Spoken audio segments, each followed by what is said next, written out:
they could have really used them, but going to be without him tonight.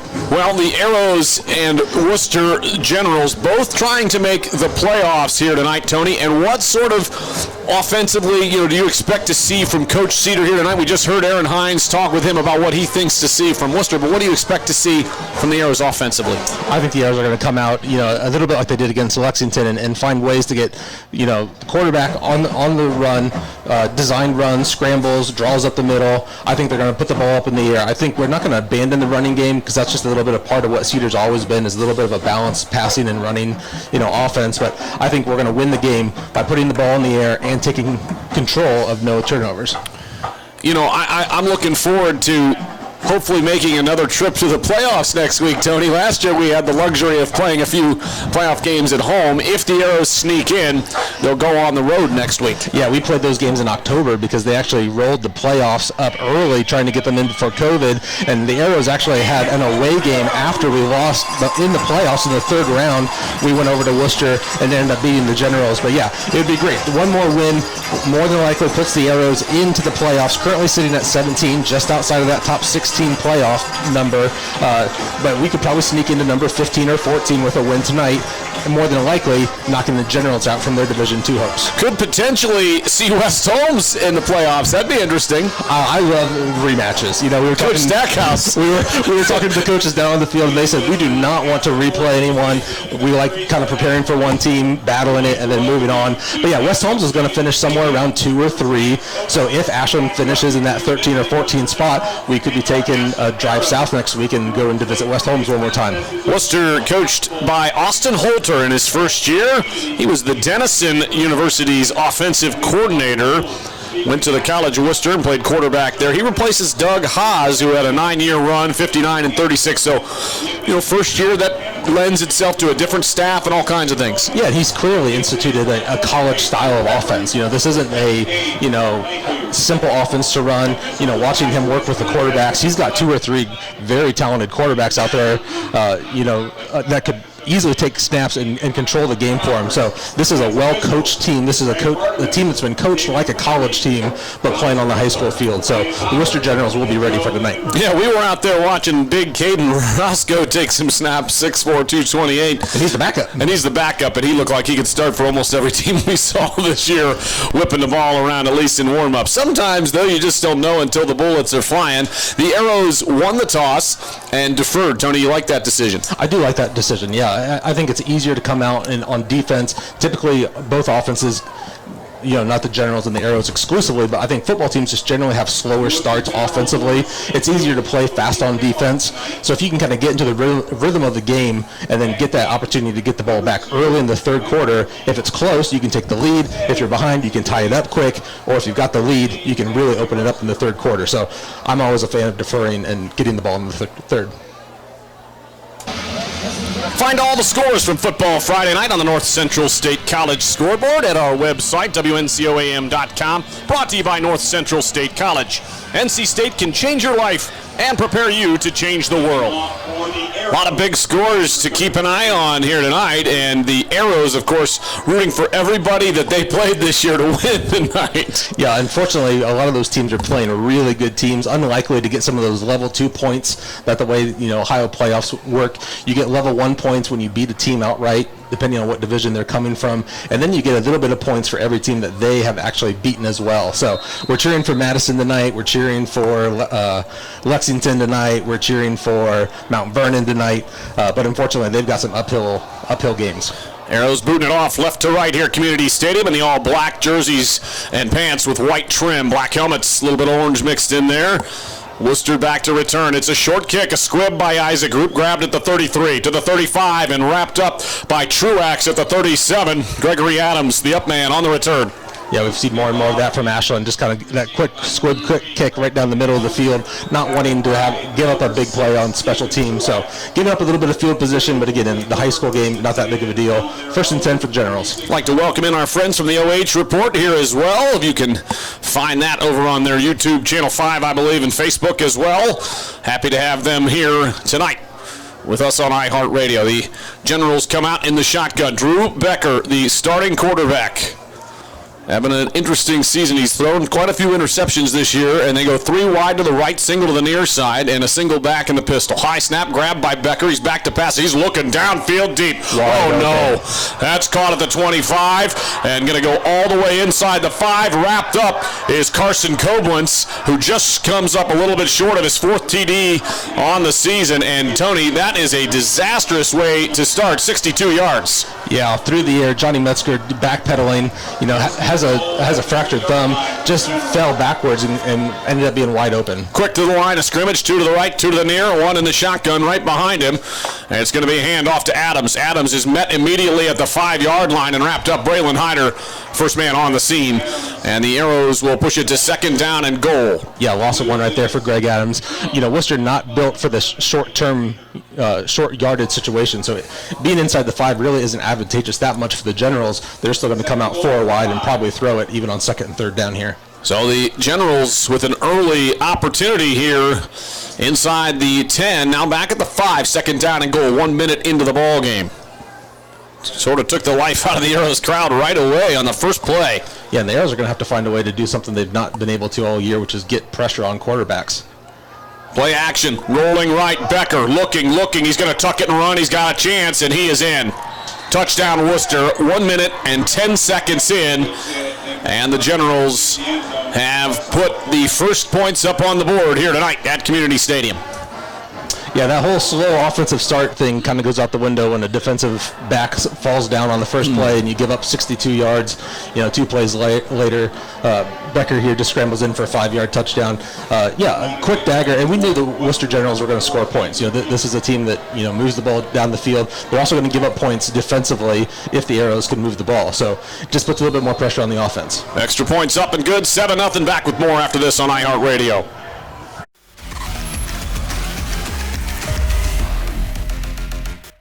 Instead of paying for some big-name spokesperson, Kasasa Checking gives that money back to you in cash rewards. In fact, you just bought me this cup of coffee. See how that works? Amazing! Free checking, cash rewards. Take back banking with Kasasa.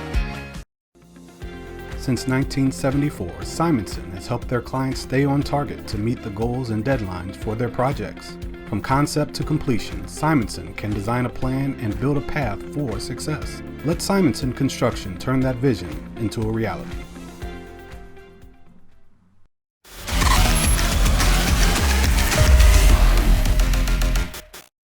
That need has been met. Today, we're still doing everything in our power.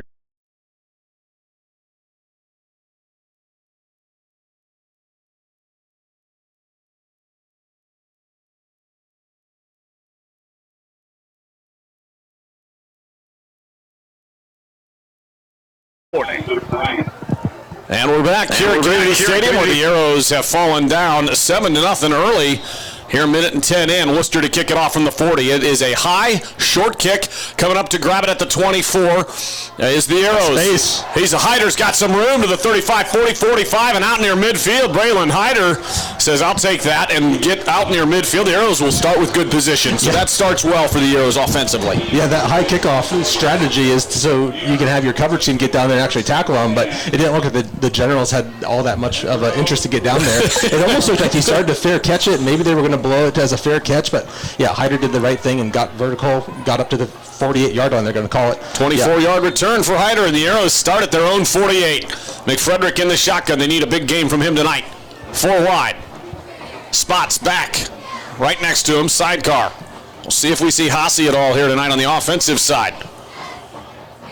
Handoff. Spots goes around the left edge, and he's inside Generals territory at the 48. Gain of 4 on first down. Just a 3-man front there for the Generals. So, yeah, great call to run the ball. Looks like the Generals are kind of playing pass prevent almost, early here. 3 down linemen, 2 linebackers, 5 in the box. So if you got 5 linemen and 5 defenders, I'd run the ball again. Yeah, and Coach Cedar talked about seeing a 4-man front from them, and that's usually what they run. But tonight they come out in what looks like more of a 3-3-5. It's a screen to the near side. Maffitt grabs it in their own territory at the 48, and he's immediately wrapped up, and that is going to be a loss. Jack Williams, there with the tackle. His name is Jackson, but goes by Jack. In fact, his dad, Mark, works as the CEO here at Raindrop here in Ashland. Oh, it's great company. There you go, yeah. Good partners that we've had with the Croc on our expansion project, Tony.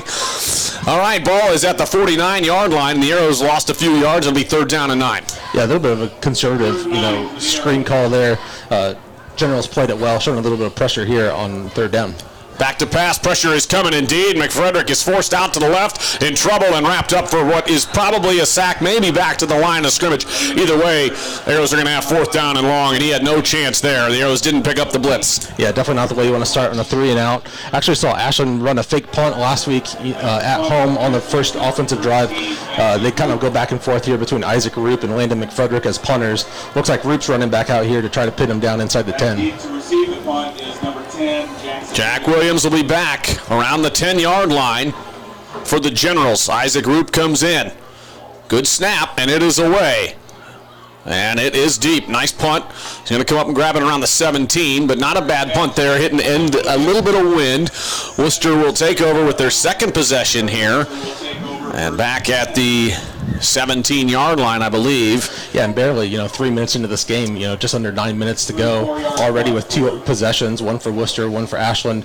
Not the thing you want to do here to give up more points early in the first quarter. But we saw that once against Clyde. We gave up 27 in the first quarter on week 2 and was just never able to pull back from it. So big drive here for the defense to, maybe not even 3 and out, but don't give up a big, long drive at this point. Becker in the shotgun, 4 wide. Adams behind him. Man in motion. It's a handoff on a little end around. Going around the right side. There's a nice run there by Zach Harpster. And a decent pickup on 1st down. Out to the 21, gain of 4. Yeah, ran a lot longer than he's going to get credit for, 4 yards, but he probably ran 25, trying to find room to cut up field. Good job by Ashland just stretching that play out, using the out of bounds as another defender and running him out of bounds.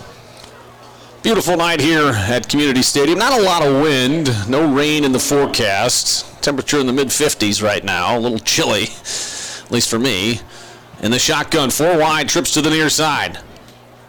Becker looking to the near side. He's got a man in the slot. That's Jack Williams at the 28, and they're going to give him the 1st down, I believe.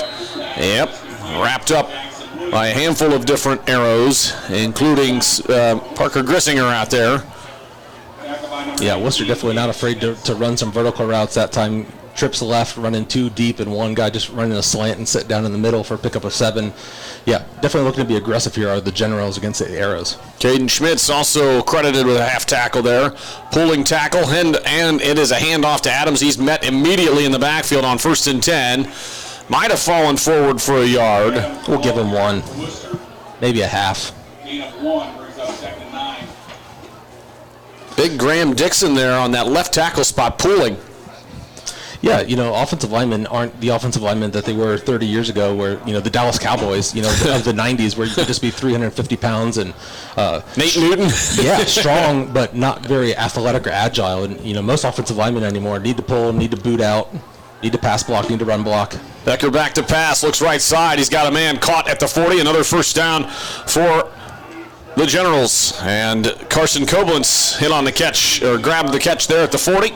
Shane's move, 7:14 to go in the first quarter. Generals up a touchdown already. Yeah, Becker off to a hot start here, 3 for 3, hitting 3 different receivers, 78 yards just with 5 minutes into the game, looking pretty much on target. He does have a tendency to be a little erratic, 15 interceptions on the season, so he isn't perfect by any means, but he's also got 18 scores through the air.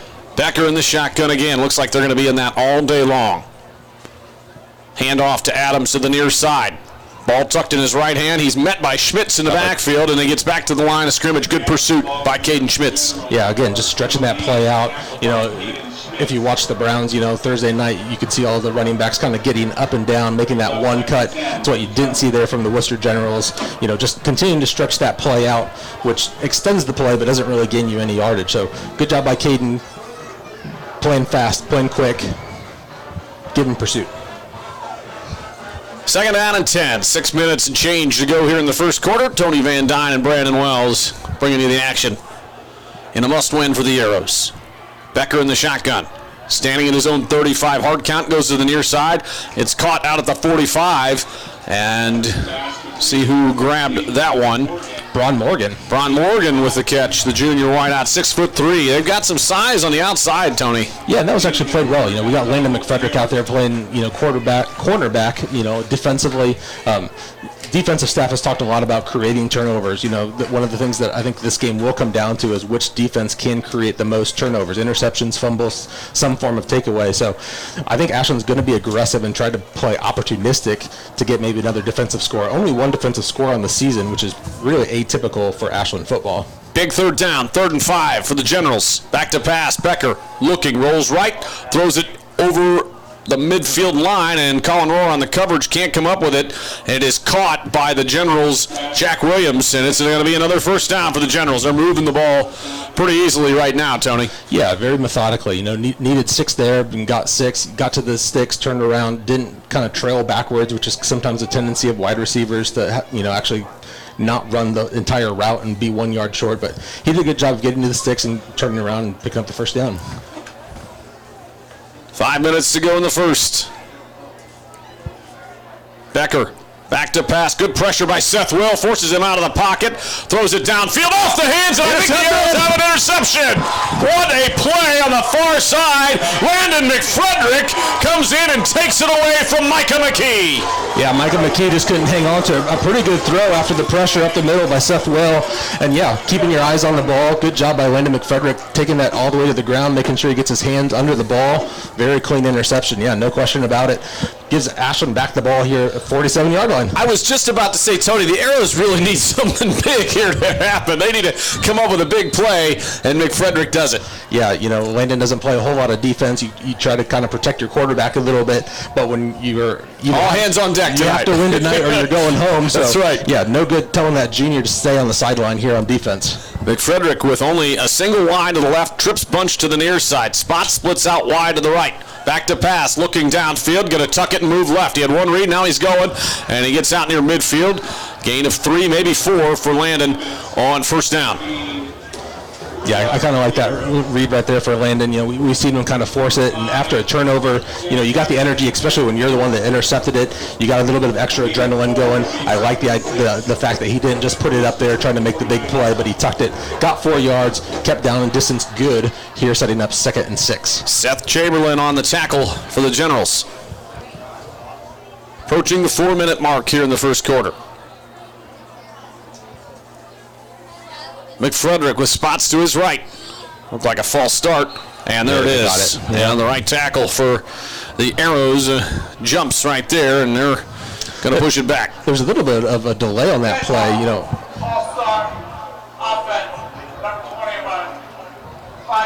What number was that? 20, maybe Spots was falling forward?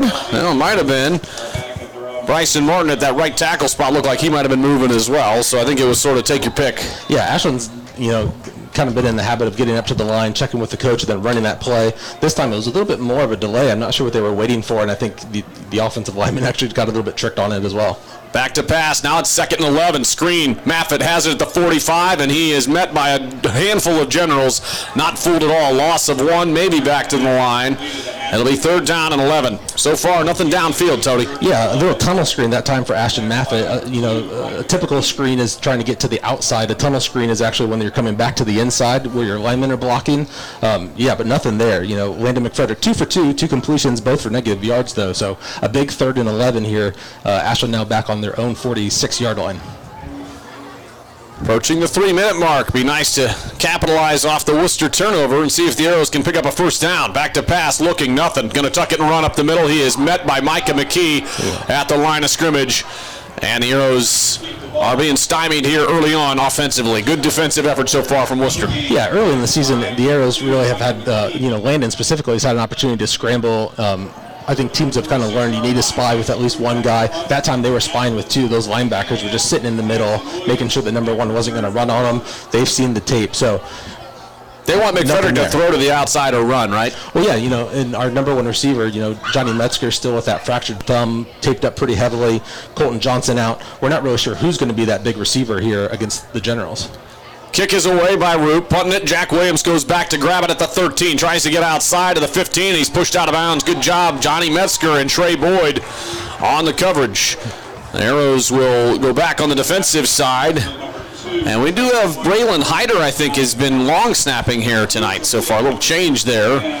And so I believe I saw snapping there. Yeah, a few problems at Lexington. A couple of bad PAT snaps. Yeah, problems last week at home here at West Holmes snapping the ball. So yeah, trying to get it right, because 1 point, obviously, we saw at Lexington could make a difference of a winner and a loss. When Coach Beer was talking about, I think it was Coach Beer and Coach Stackhouse talking about Luke Bryan, who had dinged his hand on a helmet, and so he had a hard time holding on to the ball last week. Yeah, it went numb on him, and he couldn't actually feel the traction. So a great quarterback. He's very accurate, has done wonders at the JV level. He's thrown a few balls here on the varsity level, but long snapping without feeling, not a good option. And around to McKee to the right side, wrapped up by Seth Will. But he's going to pick up a few yards out there to the 23-yard line. Gain of 7 on first down as we approach the 2-minute mark. And there is a man down for Wooster. And we'll take a look and see who's down. We'll take a little break and be back here right after this on iHeartRadio.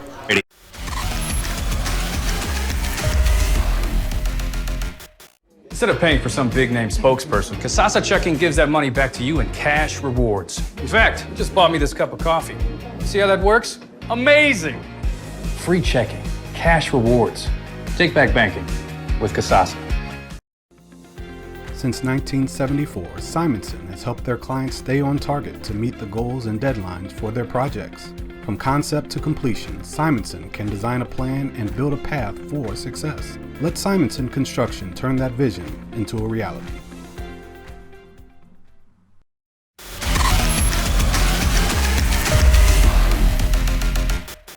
Our care needs.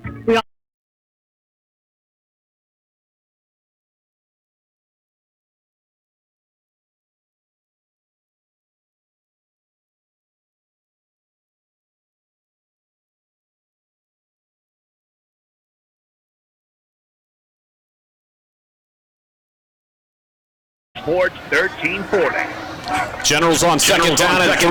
It's a keeper on a draw play right up the middle. And they're going to be past the first down marker. They've got it. Becker with a nice run of 5 yards, and they needed 3.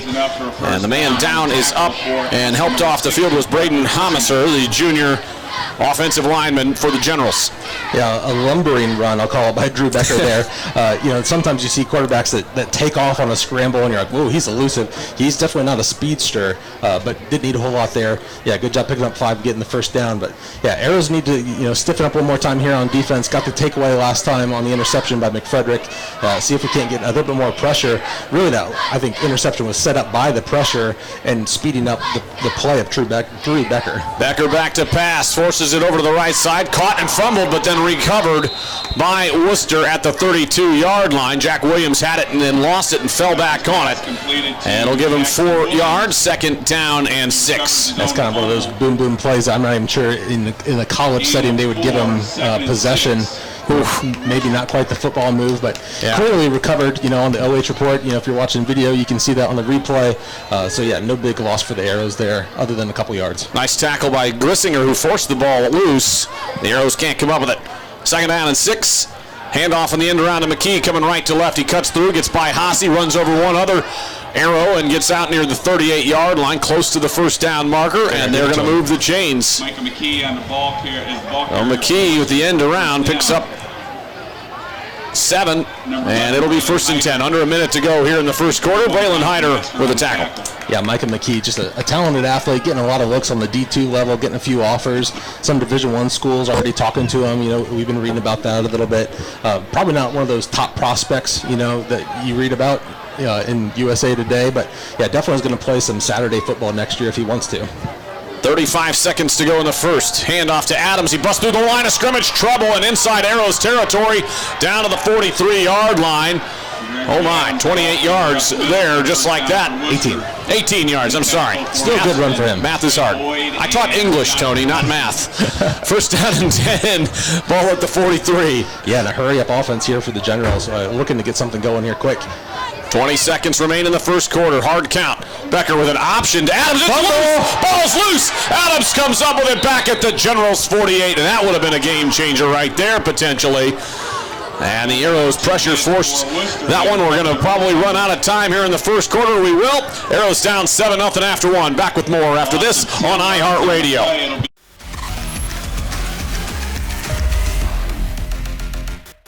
Instead of paying for some big-name spokesperson, Kasasa Checking gives that money back to you in cash rewards. In fact, you just bought me this cup of coffee. See how that works? Amazing! Free checking, cash rewards. Take back banking with Kasasa. Since 1974, Simonson has helped their clients stay on target to meet the goals and deadlines for their projects. From concept to completion, Simonson can design a plan and build a path for success. Let Simonson Construction turn that vision into a reality.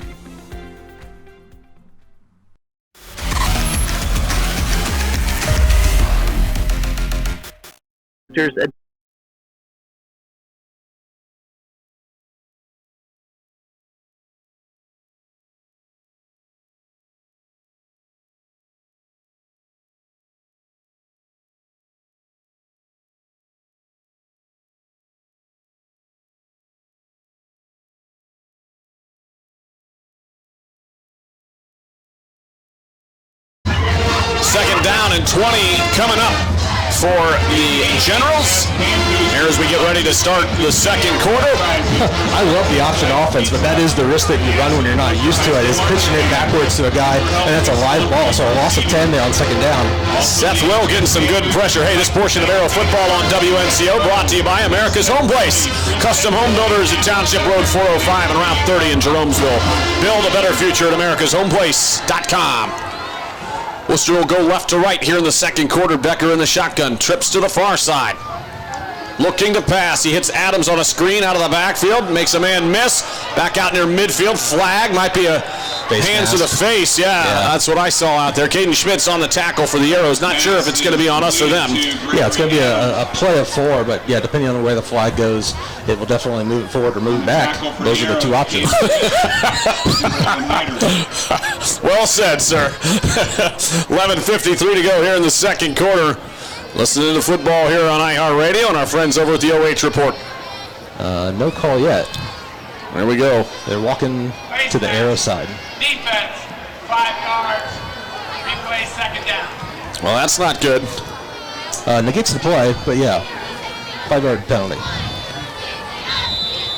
Oh, here we go. Face mask penalty. Second down and 1. Ball up to the Arrow. I believe. 11. Second and 11. Oh yeah. I'm sorry. Pay no attention to what I just said. Second down and 11 at the 44. Let's go into business and let's make 2 different colors of markers over there.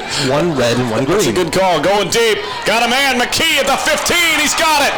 Inside the 5. Wow. And he is in the end zone. It's a clean field. 44 yards. And Micah McKee shows why, Tony, all those D2 and D1 schools are looking for him. Yeah, we talked a little bit, off air about before the game about Colin Rohr, 5'8". That time it was Trey Boyd, 5'9", 165, going up against a 6'4" receiver. You're just giving up so much height already. Then you stick your hands in the air. There's another 6 inches. Good job high pointing the ball by McKee and bringing it down.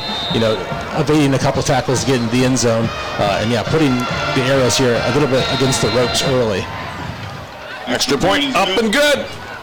Each week throughout the high school sports season, we will select the iHeartRadio Athlete of the Week, presented by the Neil Cady Insurance Agency of Ashland and Norwalk, specializing in auto, home, life, and business insurance. Get a free quote, NeilCadyInsurance.com. That's Neil, K-A-D-E-Y, insurance.com. See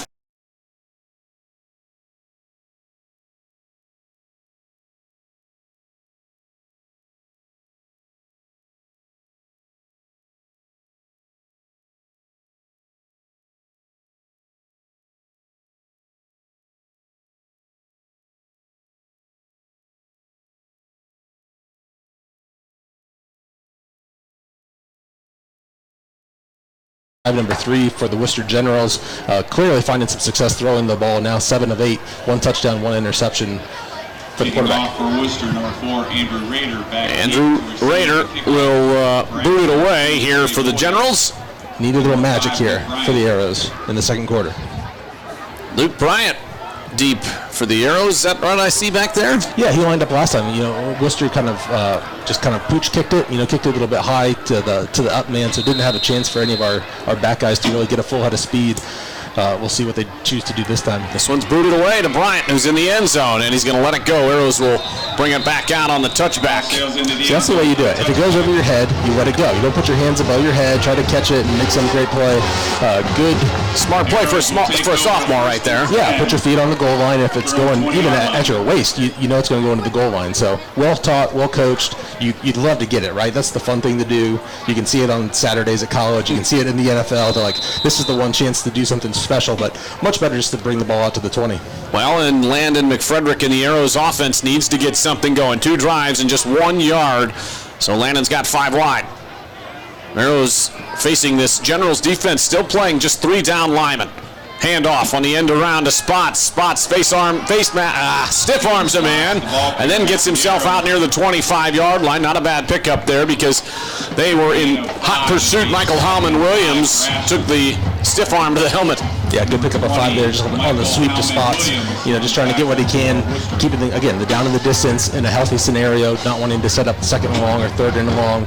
Ashland needs to find a sustained drive here and get some points on the board. Worcester showing blitz. Now they drop back. Shotgun.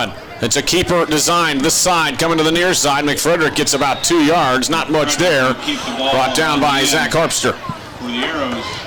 Big third down here. It's still early in the second quarter, but this is 2 3 and outs already. I'm not sure we've gotten a first down yet for the Arrows. So to watch those sticks move for these fans would be a great thing. To get the fans kind of back in the game would be a great thing. And yeah, we got to find some weapons and some options here to move the ball. 5 wide. Arrows 3rd and 3. They need it. Throws to Metzger near side. I think he pulls it in, Tony, with that cast and all. And the Arrows will move the chains. Wow, a gritty, tough play by Metzger. Yeah, pick up a 5. Again, Johnny Metzger with a fractured thumb, kind of wrapped up like he broke his entire forearm. Once you put a cast on a kid, you have to kind of wrap it a whole lot, to make it safe, because it's actually a weapon. It can be, right. So they actually wrap it, so it's not quite as big or as intrusive as it looks like on the field or on the OH.Report. But yeah, still hard to catch a football with a broken thumb. McFrederick keeper to the near side, and he is out near the 35. Pickup of 3 on first down. Under 10 minutes to go in the first quarter. They had a little play action to the right side where they tried to set up a fake screen and then a keeper. Yeah, and we'll talk a little bit here about Luke Bryant here making some warm-up passes. He's the JV quarterback, backup quarterback. We've seen him throw a couple times. One thing we've talked about, because they've tried this a few times, is to bring Luke in and actually move Landon out as a wide receiver, as a running back. Not sure if Luke is just staying warm here or if he has some ideas of coming in here under Coach Cedar's direction. Blitz. McFrederick throws it, almost intercepted. It's incomplete. McKee couldn't pull it in, but he read that like a book as he rolled right, looked back for Spots on the near side, and that was not there. And the Arrows will have another 3rd down just like that. Yeah, almost dodged the bullet there, because more pressure. They did dodge a bullet. More pressure than you expect on the blitz, and the screen pass was actually read by the middle linebacker. Luckily not intercepted, just got a hand on it. But yeah, could have been easily 6 points had that been just another 1/10 of a second off. Bryson Martin checks out from that right tackle spot, and Andrew Briggs comes in at right tackle. You don't see that often in the middle of a series. 3rd down and 7. Ball at the Arrows 35. It's almost like they put them in there for that screenplay. A little bit more of an athletic offensive line, but kind of tipping your hand in my mind. Back to pass. McFrederick in trouble. Gets forced out of the pocket. It's 3rd down and 7. He rolls near side. Makes McKee miss. Tucks it. Runs. He's going to be close to the first down. What a move by Landon McFrederick. He was what looked like to be in jail in the backfield by McKee and company, and they're going to move the chains. Yeah, Ethan Shelter for Wooster, had him almost dead to rights in the backfield. No one downfield. I kind of let my eyes go downfield to see, hey, who's up there? Who can I start hollering to Landon to throw it to? And they were just blanketed. So good job by number 1 there, tucking it, getting 9 yards and moving the chains. First down of the game for the Arrows. Hand off to Spots. Spots comes around the right side. He's into general territory. 45-40, 35-30, and a big pickup for the Arrows inside the 30. Yeah, gain of 29 for Caden Spots. Put him on the general side of the field. Good run, maybe his best run of the season. Nice cutback to come inside. Good blocking by Grayson Story on the outside. And the Arrows are now in business. First down and 10 at the 29. Is that Austin Downing split out wide? I think it was, yeah. Yeah, it looks like Austin Downing with some orange gloves on coming in as another receiving option for McFedrick. Throws it over to the right side. Metzger caught at the 30 and pushed out of bounds at the 26. Jonathan Metzger. Gain of 3. Gain of 3, 2nd down and 7. 8.5 minutes, and the Arrows, Tony, really need points and need a touchdown on this drive. Yeah, and the Arrows actually almost speed up their tempo of offense as things get moving. When things aren't going very well, Cedar's almost a little bit overly methodical and slow getting plays in. But once you start getting chunks of yards, it almost speeds up the game, and there's some excitement, maybe even for the play caller. So fun to see, and I think the kids enjoy it too, playing a little bit faster. 2nd and 8, handoff to Spots up the middle and gets to the 25-yard line. It will be 3rd down. Couldn't see who came up with the tackle there. Number 12, Jamin Walker. It'll be 3rd down and 5 for the Arrows. Yeah, and even though it's early in the game, this may actually be 4-down territory. Already down 14-0. You're going to get the ball back at halftime, so you're going to keep that in your mind. But this is probably a long field goal unless we get 4 or 5 yards. And even at that point, I think the Arrows will probably go for it if they don't get it here. All 11 defenders in the box. Back to pass. McFedrick's going to launch it down the left sideline. He's got Downing, and it's tipped away at the last second in the back of the end zone. Great defensive play. Drew Dawsey. Yeah, Drew Dawsey, the senior, big fella out there at defensive back, makes a great play, saving a touchdown. Yeah, good throw, good route, just barely a better defensive play. Otherwise, that would have been 6 for the Arrows. Dawsey, heck of a basketball player as well. They're going to try a field goal, Tony, it looks like. Isaac Roop comes out. This will be his season career long, I think. This will be 41 yards. I'm going to say this right now. McFedrick's the holder, so I'm going to call actually maybe a little bit of trickery. Little trickery. Ball's down. Snap is away. Kick is away, and it is just short. Just short. Arrows come up short and are down 14-0. Good effort there by the Arrows. 1st and 10. You're listening to the Firelands Electric Cooperative High School Football Game of the Week. The Ashland Arrows on Fox Sports 1340. Powered by Firelands Electric Cooperative, your local Touchstone Energy Cooperative.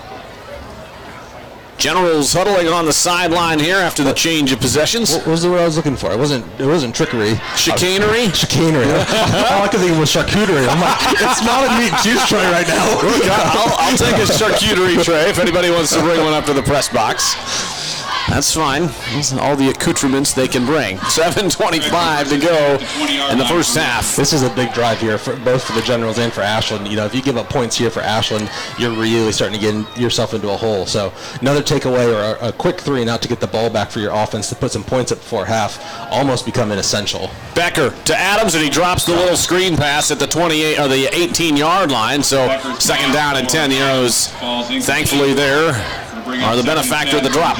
Just the second incompletion for the Generals, now 7 of 9, 140 yards in the touchdown and the interception. So finding success as we thought they might, throwing the ball, about 7 rushes to about 13 passes. Well, that's interesting balance there, or imbalance, I should say. Becker in the shotgun, 3 to the near, 1 to the far, and Adams behind him in the pistol. Arrows showing maybe some pressure off the edge with Haase. Haase's coming at it. Option again. Option to Adams on the outside, and he is wrapped up at the 22-yard line. Nice job there by Seth Will and Parker Grissinger. Yeah, Seth Will just kind of playing his heart out right now. Best we've seen him play defensively all year so far. Oh, yeah, and I think he kind of knows that, this is my last chance here as a senior. Walk down the middle of the field with my parents, have 2 options tonight, and that's either hang your pads up at the end of the night or get ready for one more playoff week. So he's clearly not interested in hanging those pads up. They're down at 8, and it's a big one. Arrows need a stop here on defense. Crowd really out of it right now, Tony, because of the 14 points put up by Wooster early. 6:40 to go in the first half. Back to passes Becker. Pressure up the middle. Sack! He was down, and the Arrows come up with a big sack. It's Caden Schmitz. Caden Schmitz just on an arrow blitz, bringing 2 guys right up the middle, right past the center. Center can only block 1 guy. Got just enough of them to bring him down. Probably a loss of 8 on the play. Big play, forcing the punt. Other blitzer was Braylon Hyder, who cleared the path. Great call by Coach Stackhouse. Yeah, that's a fun one because you kind of look at your buddy and you say, it's either you or it's me. One of us is getting blocked and the other's getting a sack. Double arrows. Great call. Metzger back deep. Raider will punt it away. Averages 34 yards per punt. Boy, is Metzger deep. Yeah, he's standing on his own 40, so he's really expecting him to get a hold of this ball. And he's going to let it bounce. It takes a sideways bounce now into Arrows territory. And Wooster will let it roll all the way down inside the 44-yard line where the Arrows will take over on downs. Each week throughout the high school sports season, we will select the iHeartRadio Athlete of the Week, presented by the Neil Cady Insurance Agency of Ashland and Norwalk, specializing in auto, home, life, and business insurance. Get a free quote, NeilCadyInsurance.com. That's Neil, K-A-D-E-Y, Insurance.com. See photos and read about all of our athletes at WNCOAM.com. First and 10 at their own 44. McFrederick in the shotgun. He's got a sidecar to either side. Man in motion, Stewart. Nope, that's Downing coming across the field. He throws it to the near side, Metzger. Metzger catches it and is met by all of the generals on this side of the field at the 45, maybe the 46. So a short gain there. And he is immediately brought down. Bron Morgan, one of the first guys in on the tackle along with Seth Chamberlain. Yeah, just not a lot happening through the air right now for Ashland. 5 for 7, so it's not incompletions. Just 6 yards, though, passing. A couple of negative plays, on some screen plays that just weren't able to get some traction. But, Wooster playing man-to-man, dropping one, as a cover 1 or a cover 2. So not really letting Ashland get into that rhythm of throwing the ball down the field like they want to. 5:06 to go. Hand off to Spots around the right side, out near the 50. And he's he is grabbed by the leg and brought down inside General's territory.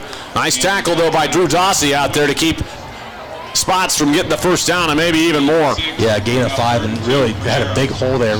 Thought he may get a whole lot more, but just got caught by the pant leg and actually kind of pulled back and drug back. Kind of an awkward looking tackle, but yeah, sets up a big 3rd and 2. 3rd and 2, trips to the near side, single receiver far. Worcester showing pressure, everybody up in the box again. Play action, throws it to the near side, it's Maffett. Caught, 49, 50, he's inside the 45, and he had one man to beat, and Dossie wrapped him up.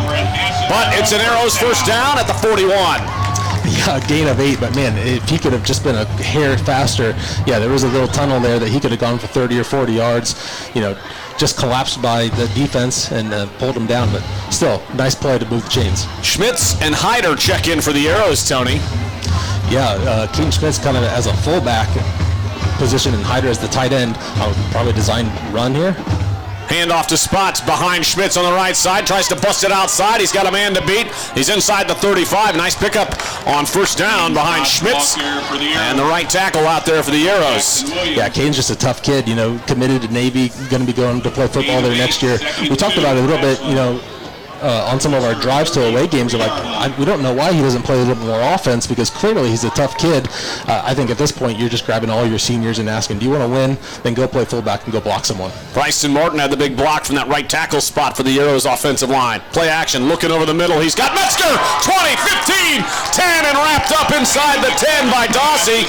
The Arrows are going to be close to first and goal. First down and goal inside the 10-yard line. Pickup of 22 there on a slant play. Puts the Arrows inside the Shakley Mechanical red zone. Things are warming up at Shakley Mechanical, plumbing, heating, and cooling in Ashland.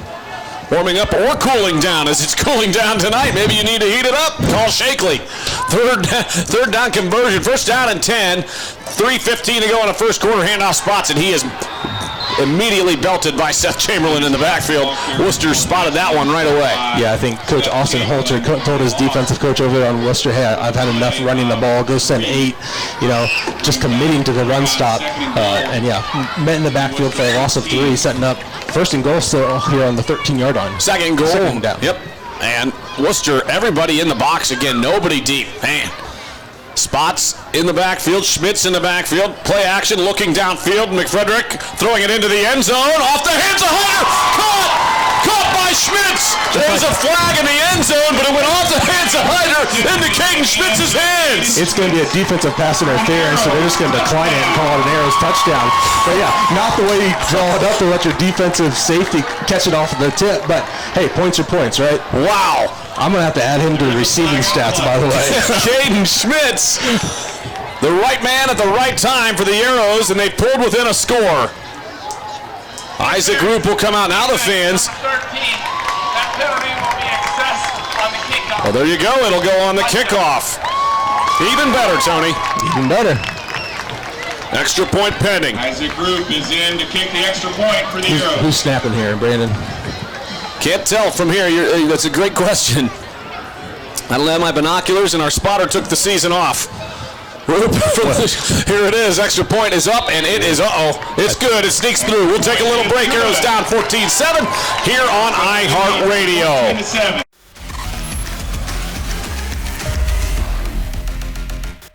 Instead of paying for some big-name spokesperson, Kasasa Checking gives that money back to you in cash rewards. In fact, you just bought me this cup of coffee. See how that works? Amazing! Free checking, cash rewards. Take back banking with Kasasa. Since 1974, Simonson has helped their clients stay on target to meet the goals and deadlines for their projects. From concept to completion, Simonson can design a plan and build a path for success. Let Simonson Construction turn that vision into a reality.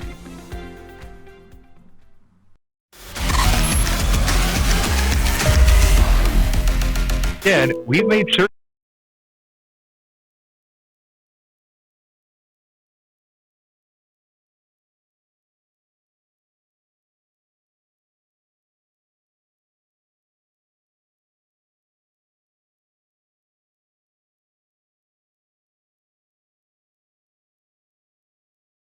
on Fox Sports 1340.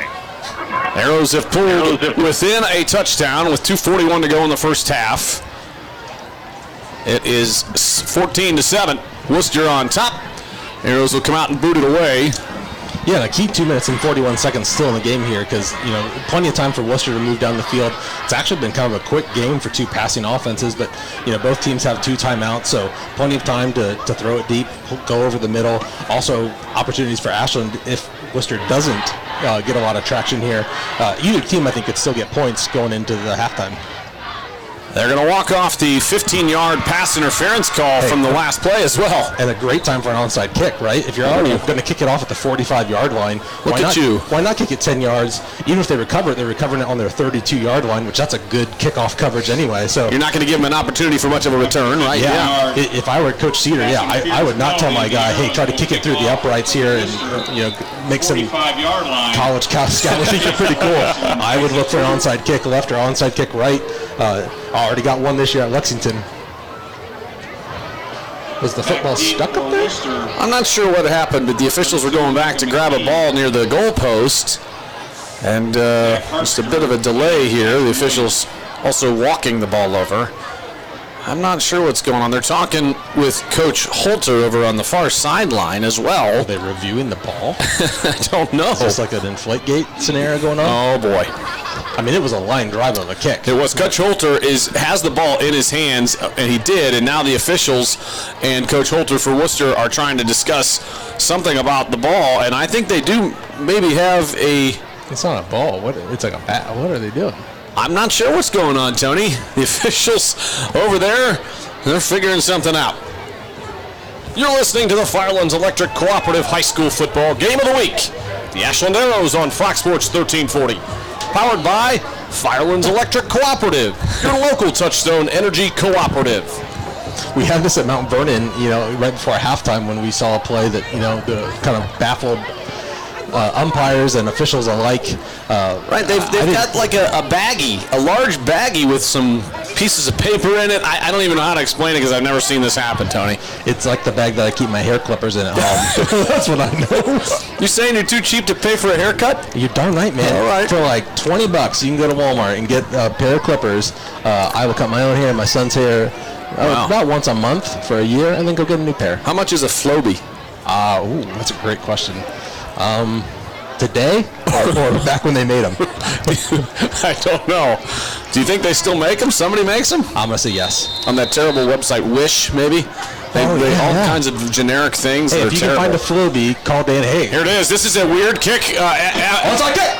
Onside kick, and they all just bunched together and went right up. They're going to call offsides on Ashland. Yeah, they just tried to get the whole wave of the huddle moving forward. The kicker just kind of tapping it. And like a rugby scrum. Just blast everyone out and let the kicker kind of pick it up last. Well, that moves them back down to the 50, but still, in my book, a great opportunity to try it one more time. Yeah, you're going to kick it again. If you don't get it again, you can finally kick it off anytime you want to, but 5-yard penalties are no big deal. So I have never seen that. That's a fun one. Yeah, I kind of liked it. Everybody was bunched up in the middle, and they really quick kicked it. As soon as the ref said it and got out of the way, everybody took off. And we're still talking about flow beats, I'll be honest. I'm so sorry. 2:40 to go in the first half. Arrows down 14-7 here at home against Wooster. Winner most likely going to the playoffs, and loser most likely going home. Here on iHeartRadio and over on the OH.Report. Isaac Roop and the Arrows will boot it again, this time from the 50, after the 15-yard penalty on the last play of the offensive drive, and then a 5-yard penalty pushing it back to the 50. Worcester's front line is still lined up, 13 yards deep, which I still think is deeper than I would tell my guys to line up. But yeah, little squib kick down at the 25. Adams grabs it, brings it out to the 30. Braylon Hyder says that's about enough of that, and puts him down at the 31-yard line. Tackled by Braylon Hyder. Tony, the Arrows need another stop here. Am I right? Yeah, I think at this point, you don't need a takeaway, and you don't have to get it back for the offense, to get points on the board. But yeah, you definitely don't want to give up points here in the last 2 minutes and 30 seconds. Something that the Worcester Generals are clearly capable to do.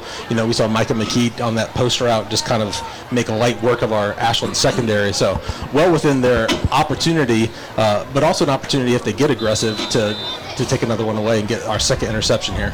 1st and 10 at the 32. They'll mark it. 2:33 to go. Both teams with all 3 timeouts here in the first half. Becker. Man, Seth Will's just a pressure by Will, and Will brings him down. Flag late, and I think Will might have got him up by the helmet. Yeah, give him a win. He's going to get a penalty for either hitting him high or maybe a horse collar tackle. We'll see what the umpire has here. But the double team is not stopping number 53. I'm not sure where he's been the last 9 games, but he is just a man possessed right now in the best of ways going after that quarterback. Might be a hold, Tone. They're going the other way. We'll see. Nope, they're waving it off. Even better. Great sack. It's been an interesting last 40 seconds for the officials.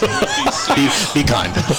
I'm not saying bad or good. I'm just saying there's been some strangeness, right? Been some strangeness. Yeah. 9 yards. Well, a loss of 9. Yeah, that's a big one. So the Arrows coming up with some big plays here so far in the second quarter to keep them in the ball game. It'll be 2nd down and 19. Yeah, and with 3 timeouts, Cedar's going to want to keep an eye on that clock from the offensive standpoint. One more big, negative play or even incompletion here, and Ashland's probably going to take a timeout to try to get the ball back one more time. 2nd long, approaching the 2-minute mark. Becker in the shotgun. Trips to the near side. He's looking left, looking downfield to a single coverage with McKee. Lobs it up. It's tipped away, incomplete. Good coverage. Great defense. On the far side. Trying to see who that was down there. It's not one of our normal players on the defensive line or the defensive secondary, Tony. That's going to be number 41, Max Harpster, the junior, 5'5". If you're talking about a size differential, 5'5" versus Micah McKee. Yeah, playing much taller than that, running stride for stride. Micah McKee almost went up one-handed to try to make some fancy grab, but an incompletion's an incompletion. Now 3rd and 18. And the clock stopped. Now clock stopped. Now you're starting to think, hey, how can we get points, field goal or touchdown? Once we get one more out here, not giving up 18 yards for the Arrows. Got to get the defense off the field here. 3rd down and 18. 1:57 to go. Looking near side blitz. Throws a tough one, is almost picked off the hands of the receiver. McKee, and incomplete. Yeah, that was just a bullet. He probably could have gotten 13 yards. Probably wasn't going to get enough even with the completion. Also fortunate that it just fell incomplete. But yeah, good opportunity here to bring a little pressure. We saw one bad snap at Lexington. Always possible here in high school football. The long snapper to punter connection. Good opportunity here. 1:52 to go for the Ashland Arrows offensively. 4th down and 18. Booting it away is Drew Rader. Metzger standing at his own 35. Arrows looked like they were bringing some heat. They did. Couldn't get to it. It's a low punt. It bounces near midfield. Will take a Wooster roll inside the 40, all the way down to the 37, and it'll get down to there by the Generals. First punt will roll down. How aggressive do you go here? Minute 44.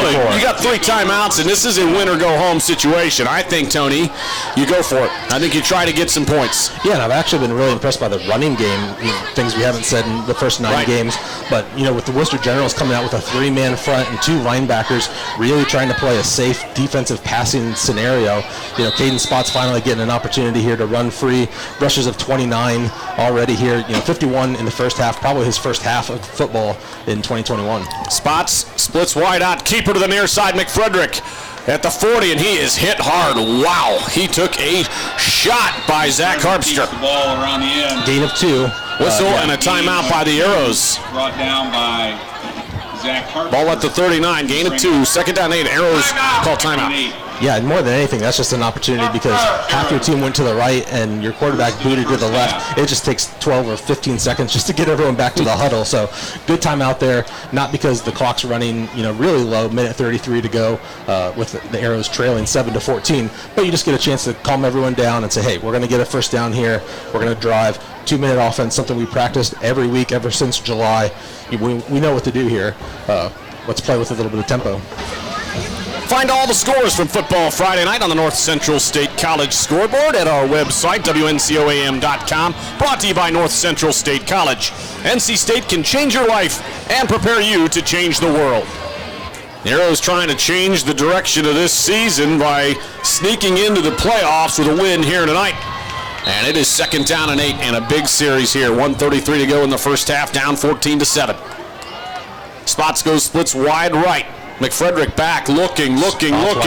Tucks it, he's going up the middle. He's got some room, 40, 45, and he gets out of bounds. I think he got the first down marker. He might have, yep, he did get it. They're gonna mark it at the 49, Tony. Yeah, we'll give him 10 yards on the rush, putting the ball still on the Arrows 49, on their own 49, so 51 yards to go for points. Best case scenario, he gets the first down, he gets out of bounds. Yeah, doing everything that we want him to do, right? Being a game manager, understanding what's going on, knowing when to throw an incompletion is fine, when not to throw it up and force something. So good job there. Again, 3-man rush, not a lot of pressure again from the Generals. Back to pass, in trouble, and he is wrapped up back behind the line of scrimmage.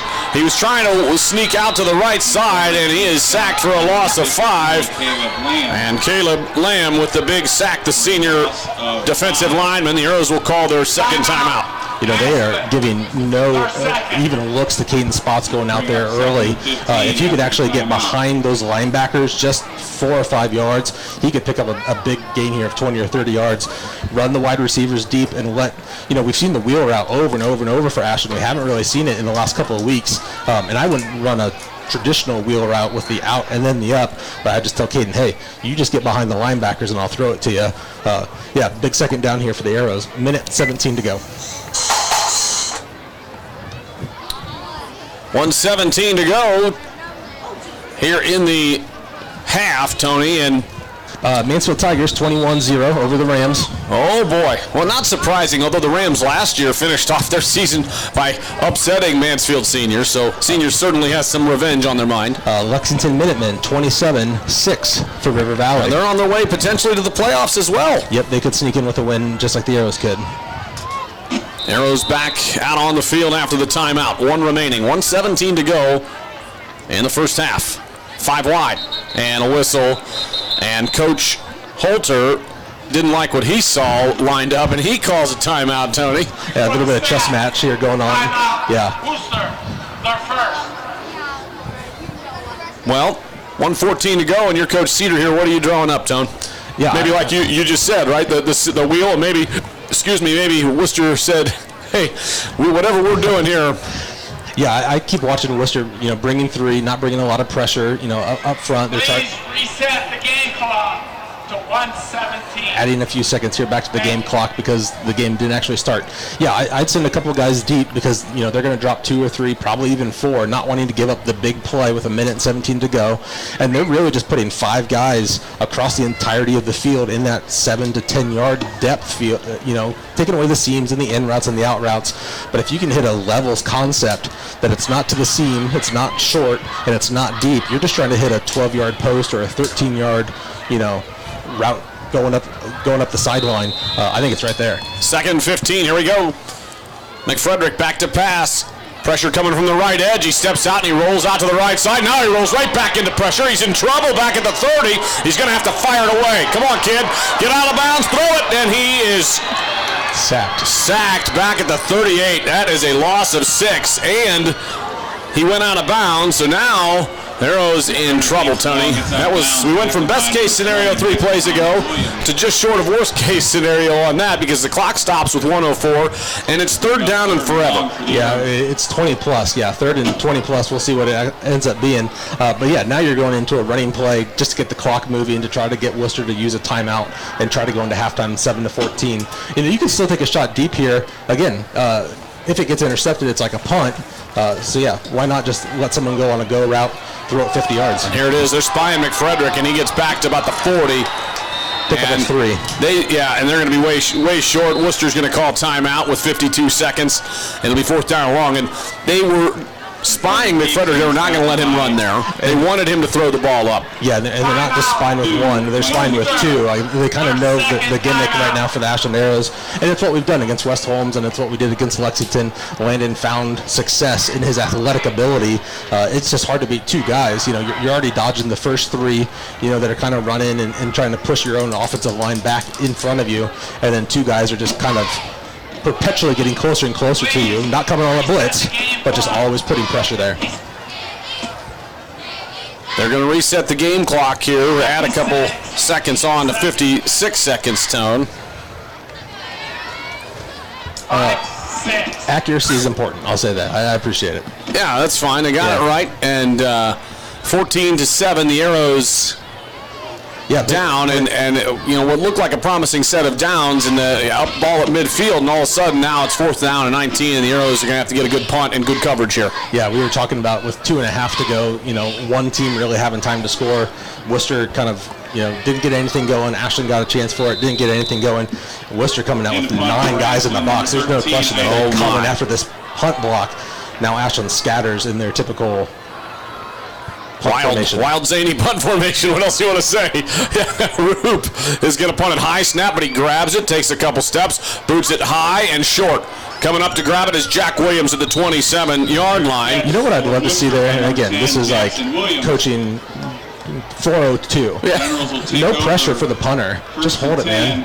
Run some clock. Let some clock run. And it's only probably 3 or 4 seconds, but when there's no one coming, because they were just clearly trying to set up, a return there, just hold that thing. And your punt steps. You need to take two steps and get the ball off. Just need your offensive lineman there to hold, right? To stay, not hold. I mean, so they don't get an eligible man downfield. You can just go, as long as you don't throw the pass. That's true. 14-7, 50 seconds left. Arrows defense needs another stop here, Tony. 1 timeout left for Wooster.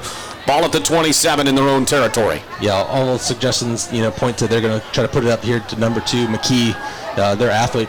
Looking downfield, he's got a man wide open in Arrows territory, and it's caught at the 41-yard line. Somehow, right there, Zach Harpster found himself all alone down the near sideline.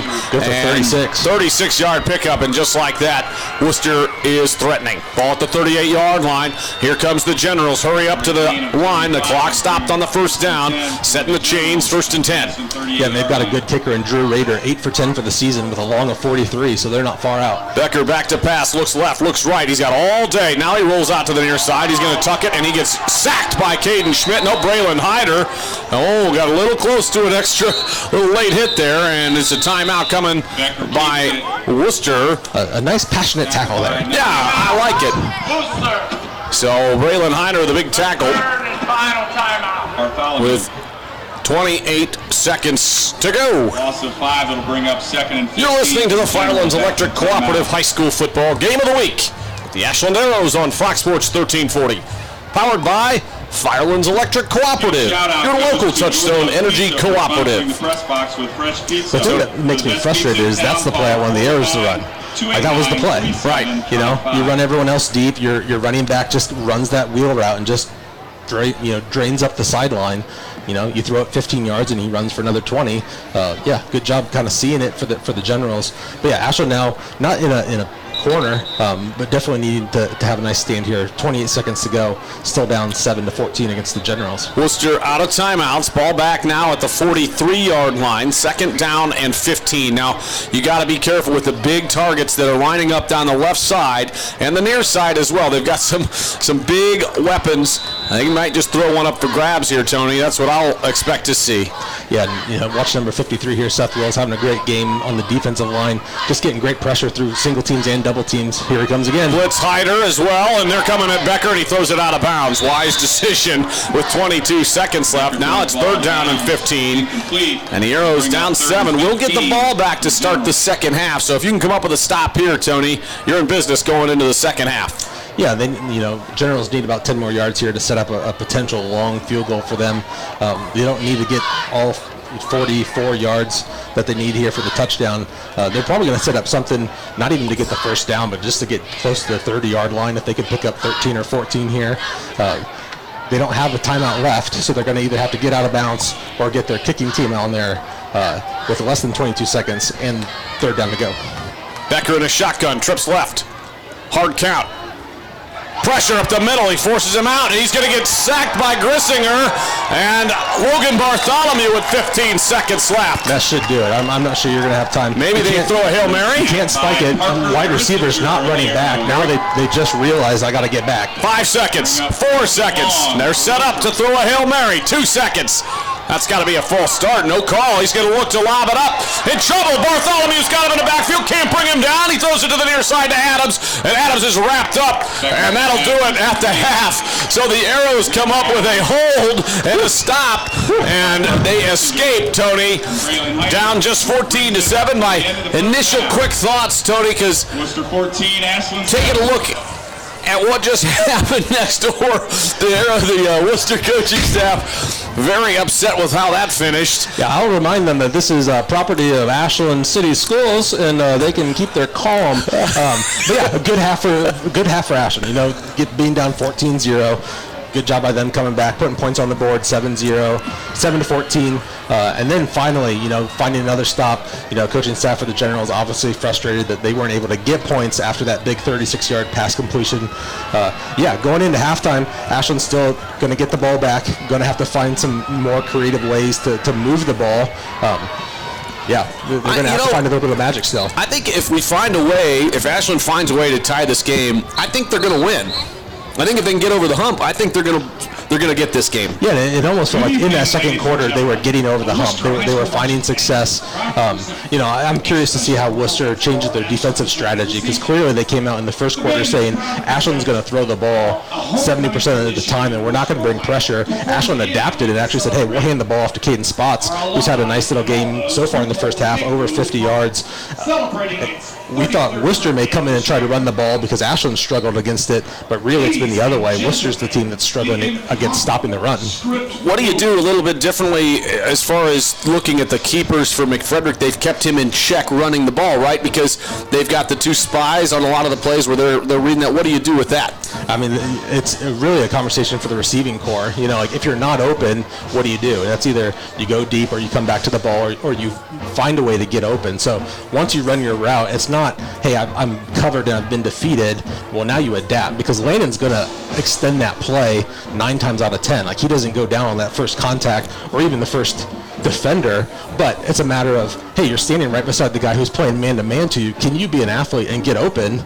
And Landon's going to throw you the ball. Then you just have to make the catch. Is it the read option where when the quarterback gets it, actually fakes like it's a keeper, starts to go forward, and then maybe we'll see a little bit of that? Well, that'd be real fancy, yeah. I mean, that's probably something that you need to draw up earlier in the season. I'm not sure you can implement that in October. Then you get those guys to bite. Right now, your guys are going to have some crossing routes open and some of that, right? I think it's that middle section. So it's not the 30-yard passes.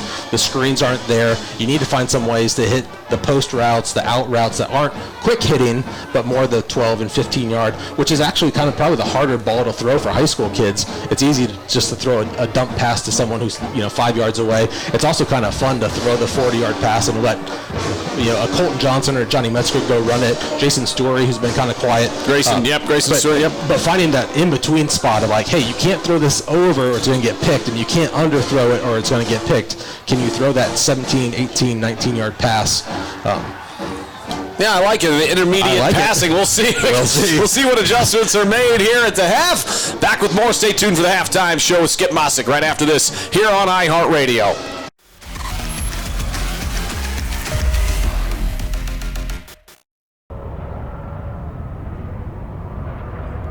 Man, what should I listen to on the OH.Report today? Dude, listen to the Friday Night Pigskin. You got highlights and scores from all around the area. The OH.Report podcast has more than just football. No, listen to the Pigskin. The Pigskin. Podcast. Pigskin. Podcast. Pigskin. Why not both? Pigskin. Podcast. Dude, clean your ears out, man. Bro, there's so much space in here.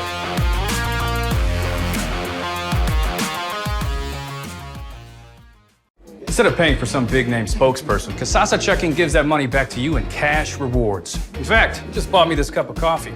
See how that works? Amazing! Free checking, cash rewards. Take back banking with Kasasa. Since 1974, Simonson has helped their clients stay on target to meet the goals and deadlines for their projects. From concept to completion, Simonson can design a plan and build a path for success. Let Simonson Construction turn that vision into a reality.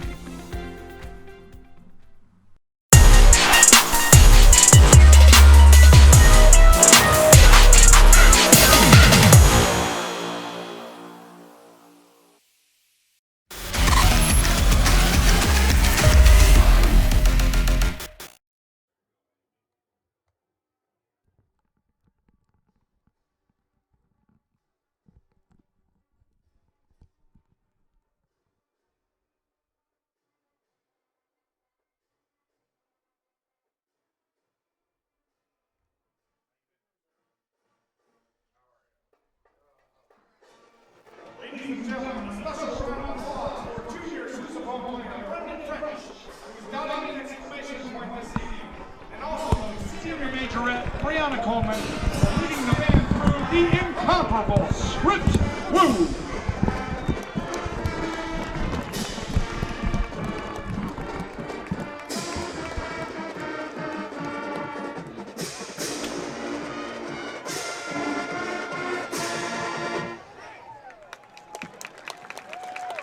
For our final selection this evening, our senior class has selected an excellent tune for you as we feature senior auxiliary members Brianna Coleman and Isabel Kane. A massive hit in the 80s for Van Halen and voted on as one of their favorites for their 4 years at Wooster High School. Here is Jump!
Wooster High School Marching Band is under the direction of Craig D. French, with assistant band directors Doug Bennett, Dennis Bartelheim, and Dan Fleisching. Flight corps instructor Angie French, and majorette instructor Diana Pendel. Thanks for listening, and let's go Woo!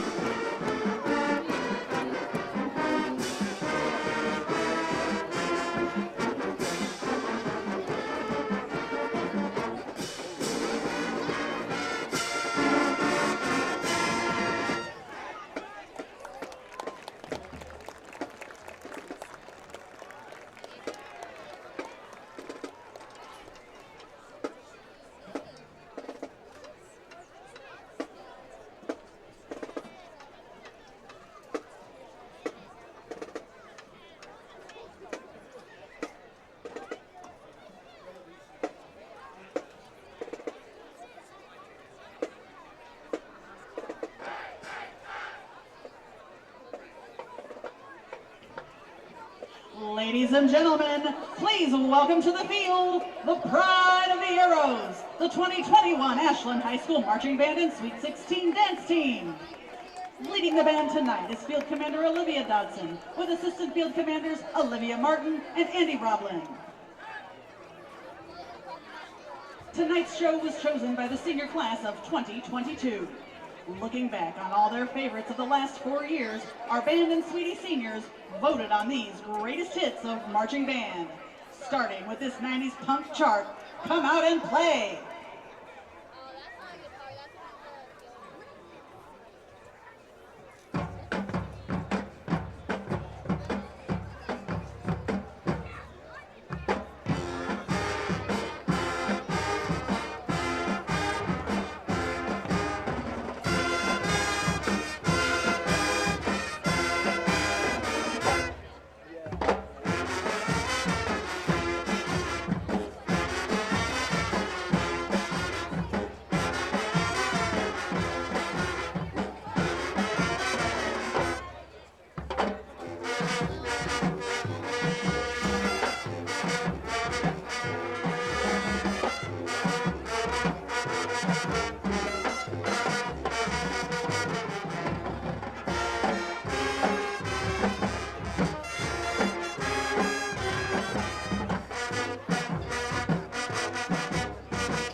Seniors tonight, we say thank you for your dedication and enthusiasm, which makes up the heart of this group. Our seniors serve as role models, mentors, and leaders, building the tradition of excellence that is the Ashland High School Arrow Marching Band. In passing on this legacy, we thank all the parents, family members, and band fans for their support and encouragement. Displaying their talents and efforts through music and movement is an enriching experience and a proud accomplishment for all our students. And now we present another one of our greatest hits. Here's the Sweet 16 Dance Team. The senior Sweeties created the choreography for this dance, so here they are to shake it up with the moves and grooves that are just what you need. These ladies will give you the cure with a dose of some bad medicine.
now take this opportunity to recognize and celebrate the contribution of our seniors.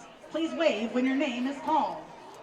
Sloan Broadley, Zion Caudill, Hope Cleland, Grace Kroll, Autumn Christ, Jackson Datkuliak, Olivia Dodson, Addie Fitzgerald, Seth Fraser, Ashley Gantz, Garrett Gerwig, Chloe Gilman, Catherine Gray, Sydney Heichelbeck, Kiara Kasser, Mackenzie Kellogg, James Kohler, Christopher Kohler, Olivia Martin, Faith McCorkle, Noah McDonald, Hannah Miller, Connor O'Brien, Andrew Pascarella, Olivia Ramsdell, Jared Reskoff, Jake Weibenberg, Rachel Robison, Caden Rogers, Alyssa Shotbell, Natalie Thacker, Carolyn Vargo, Gabe Walkerow,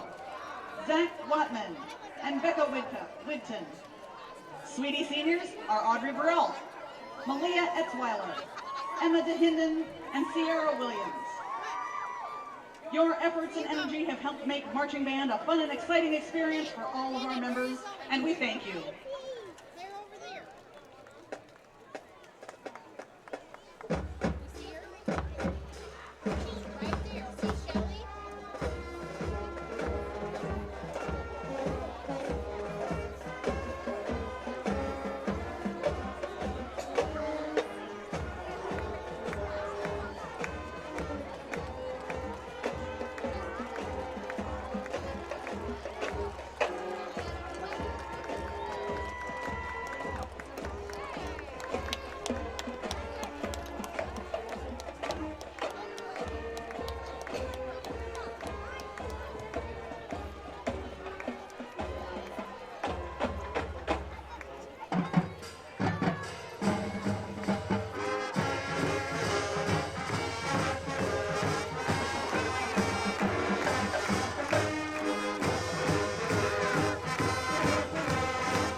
Gentlemen, the Ashland High School Marching Band and Sweet 16.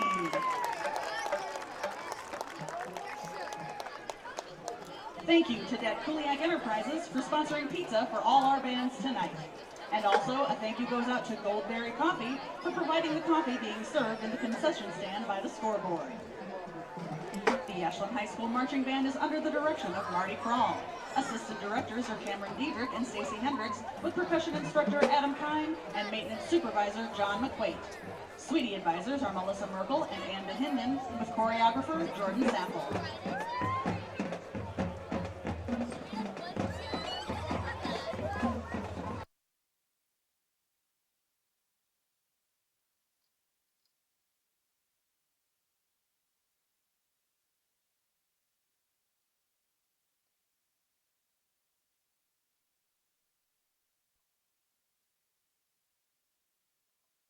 Friday night with the band playing. We're here to give you the rundown on the rest of the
Jurjevic and company. I am pretty impressed with that first production from our students at the Arrows Digital Media. The Arrows, meanwhile, here on the football field, down 14-7 here on iHeartRadio, and our friends over at the OH.Report joining us as well tonight. Tony, let's take a look or listen to some of the statistics that we've got here rolling tonight in the first half, especially the key ones. Yeah, kind of a rough start for the Arrows, just almost 1 yard on their first couple of possessions, going down 14-0 early against Wooster.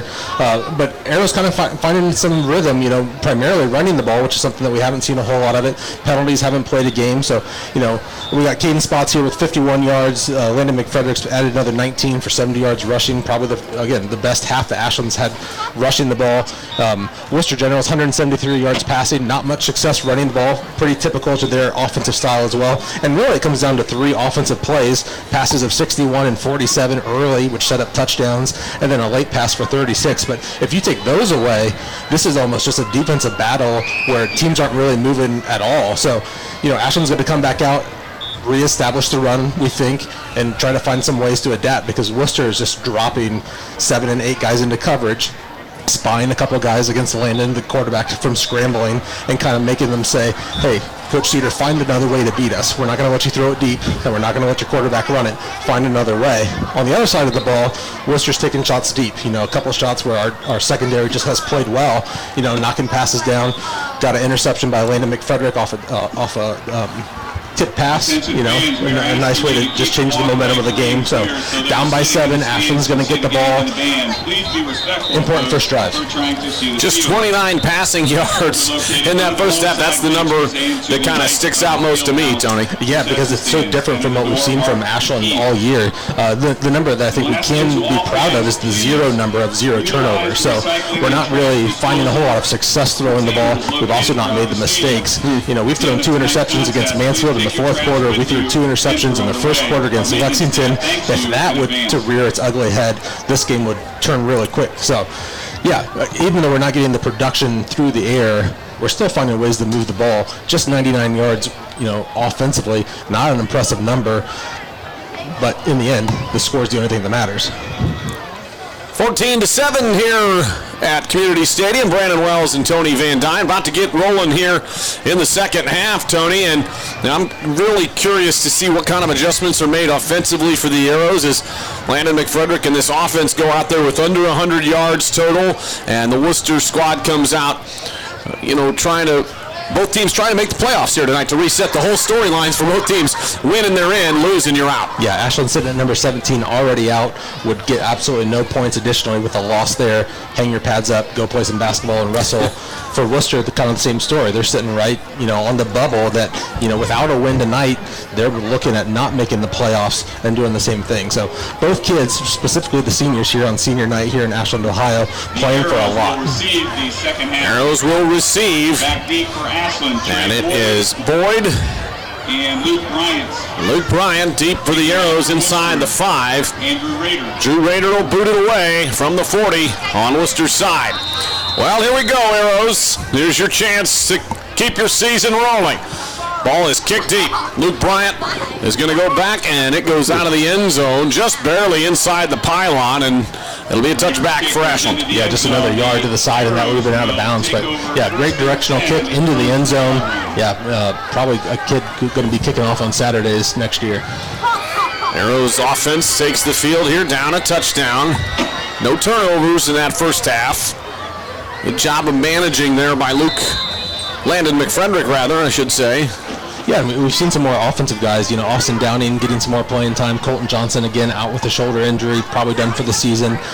We've seen Caden Schmitz, number 19, not just play on defense, but play some offense. So I think we're going to continue to see some seniors out on both sides of the ball. Man-to-man coverage here for Wooster to hand off to Spots. Good block by Maffett on the outside. Springs him to the 25 and 27-yard line before Micah McKee comes in from that safety spot. But nice pickup and a great block on the outside. It's kind of a feel-good play, picking up 7, first play of the third quarter, picking up a big 7 yards, big hit by Caden Spots, leaning forward, getting hard yards, setting up second and short. Grayson Story also with a nice block from the wide receiver spot on the near side. Yeah, and unexcited thing, for a wide receiver to block, but that's how you get some big plays. Hand off to Spots through the right side, and he is going to be close to the first down. I think he's got it. They're going to move the chains. Great job there by the Arrows. 2 plays, 10-plus yards, and the chains move. Pick up a 4 right up the middle, takes them out to the Ashland 31-yard line. Probably the first time we've seen a play up the middle. We've seen Ashland kind of attack Wooster's outside the kind of the sweep areas, the more open field areas, but first time that we've seen something right up the middle kind of attacking what was a 3-man front, now looking a little bit more like a 4-man front. Shotgun. Handoff. Spots met in the backfield, and he is wrapped up. Flag. It might have got him in the helmet. Not sure. Might have been a face mask there. Brought down by Seth Chamberlain, thank you very much. I'm still alive. He was kind of lined up as that 4th defensive lineman, and if you don't have your heads up as an offensive lineman, you almost don't even recognize him there because his hand's not in the dirt. But he got in so quick, but may have grabbed a face mask as he was pulling Spots down for a loss of 3. Personal foul, face mask, defense, number 5. Wow, Arrows come up. That's a big one. Seth Chamberlain with the 15-yarder. He had him in the backfield, but grabbed Spots' face mask, and the Arrows determined to run the ball here to start the second half, Tony. Yeah, that's a hard play. When you're sacking the quarterback or you're getting the guy in the backfield, you're wrapping up and you're grabbing something, and it really is hard to not grab the face mask. When you grab it, it's usually not intentional or malicious, but yeah, it's a player safety issue for the 15-yard penalty. Jaden Schmitz checks out. Austin Downing checks in for the Arrows. Going a little speed here. Stewart in motion, goes right, goes left, now hangs out in the slot. First down and 10 at the 42. McFrederick, quick pass out of the slot, and it is Hyder who grabs it, and he's out to the 43. Maybe picked up a yard or back around the line of scrimmage. Yeah, just a little half yard there, almost trying to show a bubble screen to Jason Story on the field side, and then coming back to Hyder, lined up as a tight end on an out route. Good defense, though. Just had a man on his hip the whole way. Good catch, but no yards to gain. Hyder out. Maffett in. Minute and a half gone here in the third quarter. Thanks for joining us here tonight on iHeartRadio and over on the OH.Report as well. They're Channel 5. Back to pass. Looking into the slot. He's got a man. Story has it. And he's inside General's territory down near the 45. Flag in the backfield. Might be a hold on the Arrows. Yeah, pick up a 14 there for Grayson Story. First target, first catch. Probably going to be negated here with a hold on the Arrows. Well, that's unfortunate. But I think there was pressure coming, and that did impact the play. Holding. Offense. Number 58. 10 yards. Seth Will, guilty party. Nope, I'm sorry. Sorry, Seth. Not you. Demarion Dennison. Guilty party there and tackle. And that will push the Arrows back to the 32. It'll be first down and 20. Second and 20. 10:04 to go. First down and 20 for the Arrows. Demarion Dennison doesn't get enough credit for the season that he's had, both offensively and defensively on that line. Playing with a torn ACL, going to have surgery after the season. Deep ball. Johnson, and it's off the hands, and I believe that's Colton Johnson. It is. Who suited up at the half, apparently said, I'm going. He did. Did not come up with that. It was tipped. Good coverage by Dossie out on the outside. And it'll be, I thought it was second down and 20, but I'm seeing third down and 20 now, Tony. It's been a long week. I can't quite keep track and count to 4 when there's penalties. That's my excuse. I'm sticking with it. Sounds solid. I think it'll hold up most places. Thank you. So it looks like third down and long for the Arrows at the 32-yard line. Yeah, and really, I think McFrederick was fortunate not to throw an interception there to Drew Dossie, number 9, standing out there at 6'4", probably had a better shot at it than Colton Johnson did. Pressure from the edge. McFrederick flushed, and he slides back near the line of scrimmage. It'll be fourth down and long, and the Arrows are going to have to boot it away. Well, not much that McFrederick could do there, Tony. Yeah, similar defense as we saw in the first half. Dropping 7 and 8 guys, manning up every receiver, having a couple guys playing middle field, making sure that nothing gets deep and long, and just that pressure, coming from the front up the middle. You can block for 3 or 4 seconds, but to ask these linemen to block beyond that is a real task. Fourth down and 19 at the 33. Clock running, approaching the 9-minute mark. 5 on the play clock. Good snap. Roop takes a couple steps. It's short and right. Not good. And that'll bounce around the 40 and take an Arrows roll down near the 34, 35. And one of the generals put his hands on the ball to try to keep it from rolling any farther. That was not a wise decision by Jonah Chavez, but almost caused a turnover. It's a gutsy call if it's successful. If you recover it, it's a foolish play if you jump on it and it kind of like squirts out from underneath you. He fell into the gutsy category this time. This time, I would not advise that young man. First down and 10 at the 35 for the Generals. Arrows back on the defensive side for the first time here in the second half. Drew Becker 9 for 13 for 173 yards in the first half. 1 touchdown, 1 interception. Touchdown going to Micah McKee. 4 targets, just 1 catch for the D1, D2 prospect. Handoff. Adams to the outside. He's met by Schmitz at the line of scrimmage. Nothing. Yes, sir. Well done. Yeah, good job by Caden Schmitz, just taking on the tackler, keeping separation, keeping hands on him. The Navy, defensive staff, if they watch that, is going to love it. Don't let yourself get blocked. Control the blocker. Discard him. Toss him to the side and go make the tackle. Great play by number 19. Becker in the shotgun. Jack Williams splits wide amongst two other receivers. Trips to the left. Press coverage on the near side with Trey Boyd on second down and 10. They're checking out of whatever they had. Yeah, it looked like Trey Boyd was coming up to press, and Metzger's here rolling over to help him deep. Pump fake, goes the screen to Adams, and he drops it at the 31. Yeah, it's going to go as an incomplete pass. They're going to jump on the ball to make sure that it's covered up, but incomplete. Gregory Adams falls incomplete. Arrows sniff out the screen. Third down and 10, and the Arrows can get a good quick 3 and out here, Tony. That'd be a big momentum shift. Yeah, and that's kind of the downside of a passing team. If you can't find early success, you get second and 10, third and 10. You don't waste much time. This is the plus side for the Arrows. Wooster's only taking about 15 seconds of game time here, setting up third and 10. 8:06 to go in the third. Trips left. Single receiver to the near side. Same coverage by the Arrows, it looks like. Back to pass is Becker. Bartholomew coming pressure on the edge. Thrown over the slot. Tipped and incomplete. And he can't hold on to it at the 45-yard line. It'll be Arrows going to be back to receive a punt. Incomplete. Great throw, and Koblenz couldn't hold on to it. Yeah, Carson Koblenz wide open. 15-yard in route. Had, 5 or 6 yard space between Ashland Arrow defender. No pressure. No one kind of sneaking up behind him. Just bounces right off his hands. Incompletion. Metzger and the Arrows could use a big return. Johnny's standing at the 40. Yeah, I'm surprised he's not further back. That's kind of where he was standing when they were punting from their, own 20-yard line. And now they're just kind of playing a safe defensive, no one back. They're bringing it. They blocked it. They blocked the punt, and it's at the 40. It's rolling around. The Arrows are going to have great field position at the 41-yard line. Yeah. Arrows brought the heat, Tony. Isaac Roop and Caden Schmitz both there. I think they're going to credit with Isaac Roop, but there could have been several Ashland Arrows there getting credit for it. First time we've seen Ashland come after it. Definitely Roop.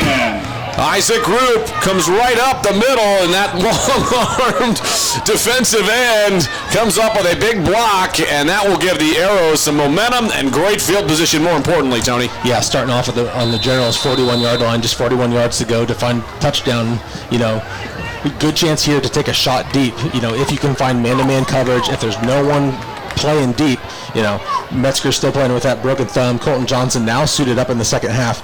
Both good options here to throw one down the field. Arrows like to run trick plays after that kind of thing. It's a handoff to Mappin. He flips it back to McFrederick. He's looking downfield. He has a man, but I don't think he can get rid of it.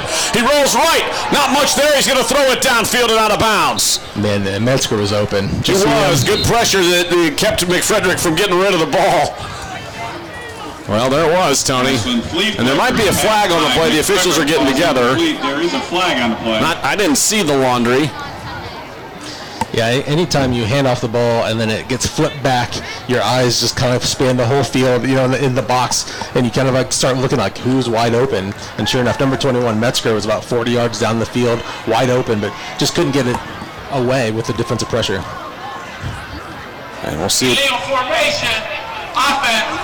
5 men in the backfield, 5 yards, replay first down. Wow.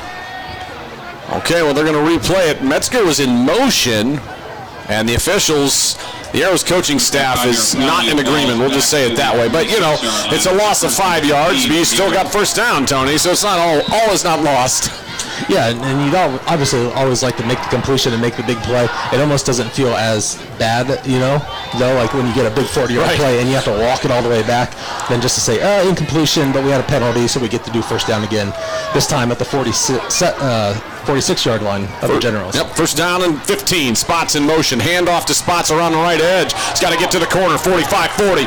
He's inside the 35 and brought down at the 34, gain of 12 on first and 15, and that's a great run there from Caden Spots. Yeah, he's just able to get such a big, full head of speed. Usually he's kind of cutting up early, trying to get yardage. This time, all day really against Wooster, he's getting to full speed before he starts to cut it up and then taking on these secondary guys, getting 2 and 3 extra yards after contact. Good job by number 20. 7:10 to go here in the third. 19 minutes left in the ball game, maybe in one of these teams' seasons. Back to pass. McFrederick throws a screen to Maffitt. Caught at the 38. Makes a man miss. Gets inside the 35. Still chugging those legs forward and brought down real close to the first down marker. I think he's going to be a little bit short, Tone. Should bring up third down and really short. Yeah, they may give him a yard there, maybe 0 yards. Maffitt's 4 targets, 4 catches, just hasn't been able to get free. 1 reception of 8 and then the losses of 3 and 1. So Maffitt working hard, trying to find some space, but unfortunately none there for against the Generals tonight. Generous spot, I'll say that. The Arrows now third down and 1 at the 32. 6.5 minutes to go in the third. Twins to either side. Handoff, Spots up the middle. He's got the first down. He's inside the 30. Yeah, good power run just to get the first down. That's the Arrows. This might be their best opportunity here in the second half. You never know with good field position. Yeah, you never want to think that way because that kind of feels like you're thinking the worst or fearing the worst. But yeah, now inside the 30s on the 29-yard line, you also want to say we don't want to miss an opportunity. Ashland did try a field goal, 40-yard field goal, that came up just short in the second quarter. So had a chance to bring it to 10-14. I'm sure that's in the coaching staff's head of what the distance is for kicker Isaac Root. Some kind of discussion there amongst the officials. Who knows? It's almost like a free timeout. Right. 6:10 to go and counting. Oh, mama. There we go. Hyder split out wide this time. Well, you don't see that very often. Trips right. Metzger alone to the near side. Spots in the backfield. McFrederick throws it right. He's got Maffitt. Caught at the 32, and there's a flag. Yeah, they're going to, I think, get Ashland for a hold or a block in the back. Maffitt's reception probably going to go for a gain of 1, but that flag is going to do more damage than the gain of 1. There it is. Personal foul. Oh. Blindside block. Blindside block. Oh, Hyder. That's a big one, 15 yards going backward, Tony. So 2 steps forward, 1 step back. Yeah, and I want to take another look at that because we even talked about Hyder being split out wide there. I'm not sure how you have a blindside block with someone already on the outside. It's when you get caught blocking back inside with somebody who's engaged or not looking. Maybe who's like looking for someone else and you block them not looking. But yeah, that's a hard call. First and 25, ball back down to the 44, going the wrong way. Well. Here we are. Drive started at the 41, I believe. Handoff. Spots from the right side of the near side. He's going to cut it outside 40 and inside the 40 down to the 38. Could have been a late hit there, man. We got a little extra action there by McKee come diving in on top of Spots, but no call. So gain of 6, I believe there, Tony. Not bad on first down and 25. I was going to give him 5, but I'll change it to 6 for you. Well, I'm not here to fight you. You get some. There's enough people that want to fight me. I don't need anybody else. Second down and 19 at the 39. McFrederick in the shotgun. Trips right. Twins to the near side. Yeah, with this down and distance, 2nd and 19, you need a big chunk play here to keep the drive going. Back to pass, looking deep for Story. Throws it up, and it's incomplete inside the 10. Good coverage downfield, and the Arrows can't do much with that. Good coverage right there by Anthony Sines.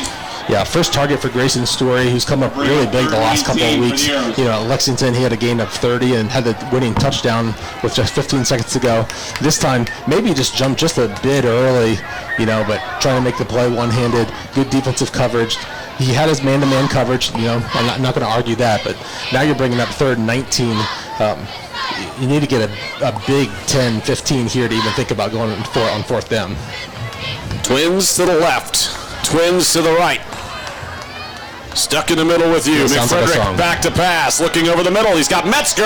One-handed. Did he pull it in, Tony? No, incomplete. Off the hand. He tried to pull it in with his good hand, that left hand, and it's incomplete inside the 20, and it'll be 4th down and long, and I think we'll see what the Arrows decide here. They bring in looks like the punt unit, and I think McFrederick's going to stay out there to punt.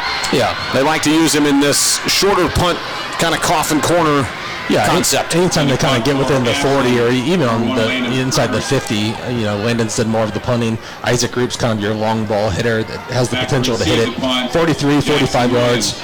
Yeah, Landon's going to just try to pin him deep here inside the 15. Williams is deep at his own 10. Tough snap, but grabbed by McFrederick. He took some time there, Tony. I like it. And he boots it deep inside the 10. And I don't think the Arrows were able to keep it from going into the end zone. Metzger with a great effort, but it'll be a touchback. 5:09 to go here in the 3rd. Into the end zone. You're listening to the Firelands Electric Cooperative High School Football Game of the Week. The Ashland Arrows on Fox Sports 1340. Powered by Firelands Electric Cooperative, your local Touchstone Energy Cooperative. You just gain so much when you take your time as a punter. When there's not pressure, obviously, you know, Wooster saw the downside of taking your time when Ashland blocked it. But if you can take your time, you know, you're giving your coverage team just another second or a second and a half to get down there. You know, this time just a little bit too much mustard on the ball, you know, to get them inside the 10. But well, it was close too. It just needed about a yard or two back, and they were all right. Can you run into the end zone as a high schooler? I don't think so. And I think Metzger was already in the end zone, slapping it back. Yep, 1st and 10 at the 20. Handoff. Ball's loose for a second. They're going to throw it deep. Uh-oh, McKee launches it. He's got Jack Williams. It's caught inside the Arrows 50. Trick play hurts the Arrows, and it'll be 1st down and 10 at the 42-yard line for Wooster. There's a flag back at the 20, Tony. Yeah, it's going to be a 38-yard pass. Fortunate that, you know, he had to slow up, you know, allowing the Arrows to kind of come and bring him down just for the 38-yard gain. But officials still talking about the flag on the 20, and neither team really making an indication who it's on right now. Well, it was definitely a trick play. It's in the whole area. It is. McKee came from the far side on what looked like an end around, and they flipped it to him, and then he threw the ball deep for Williams. Max Harpster came up with the tackle deep, and the officials are getting together to discuss. I bet they wave it off. No, you can't wave it off at this point. Ineligible man. Bring it back. Offense. Tony Van Dyne, that is a big penalty, and the Arrows are the benefactor of that call. Yeah, is that a 5-yard penalty? Yeah, but it negates 38 yards. 43-yard penalty, right? Where Wooster will have I like it. 15. I like it a lot. 1st down and 15. They'll move it back to the 15.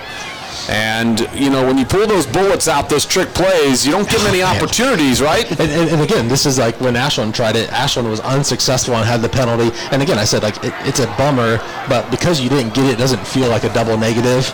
Worcester completes it for a 38-yard completion.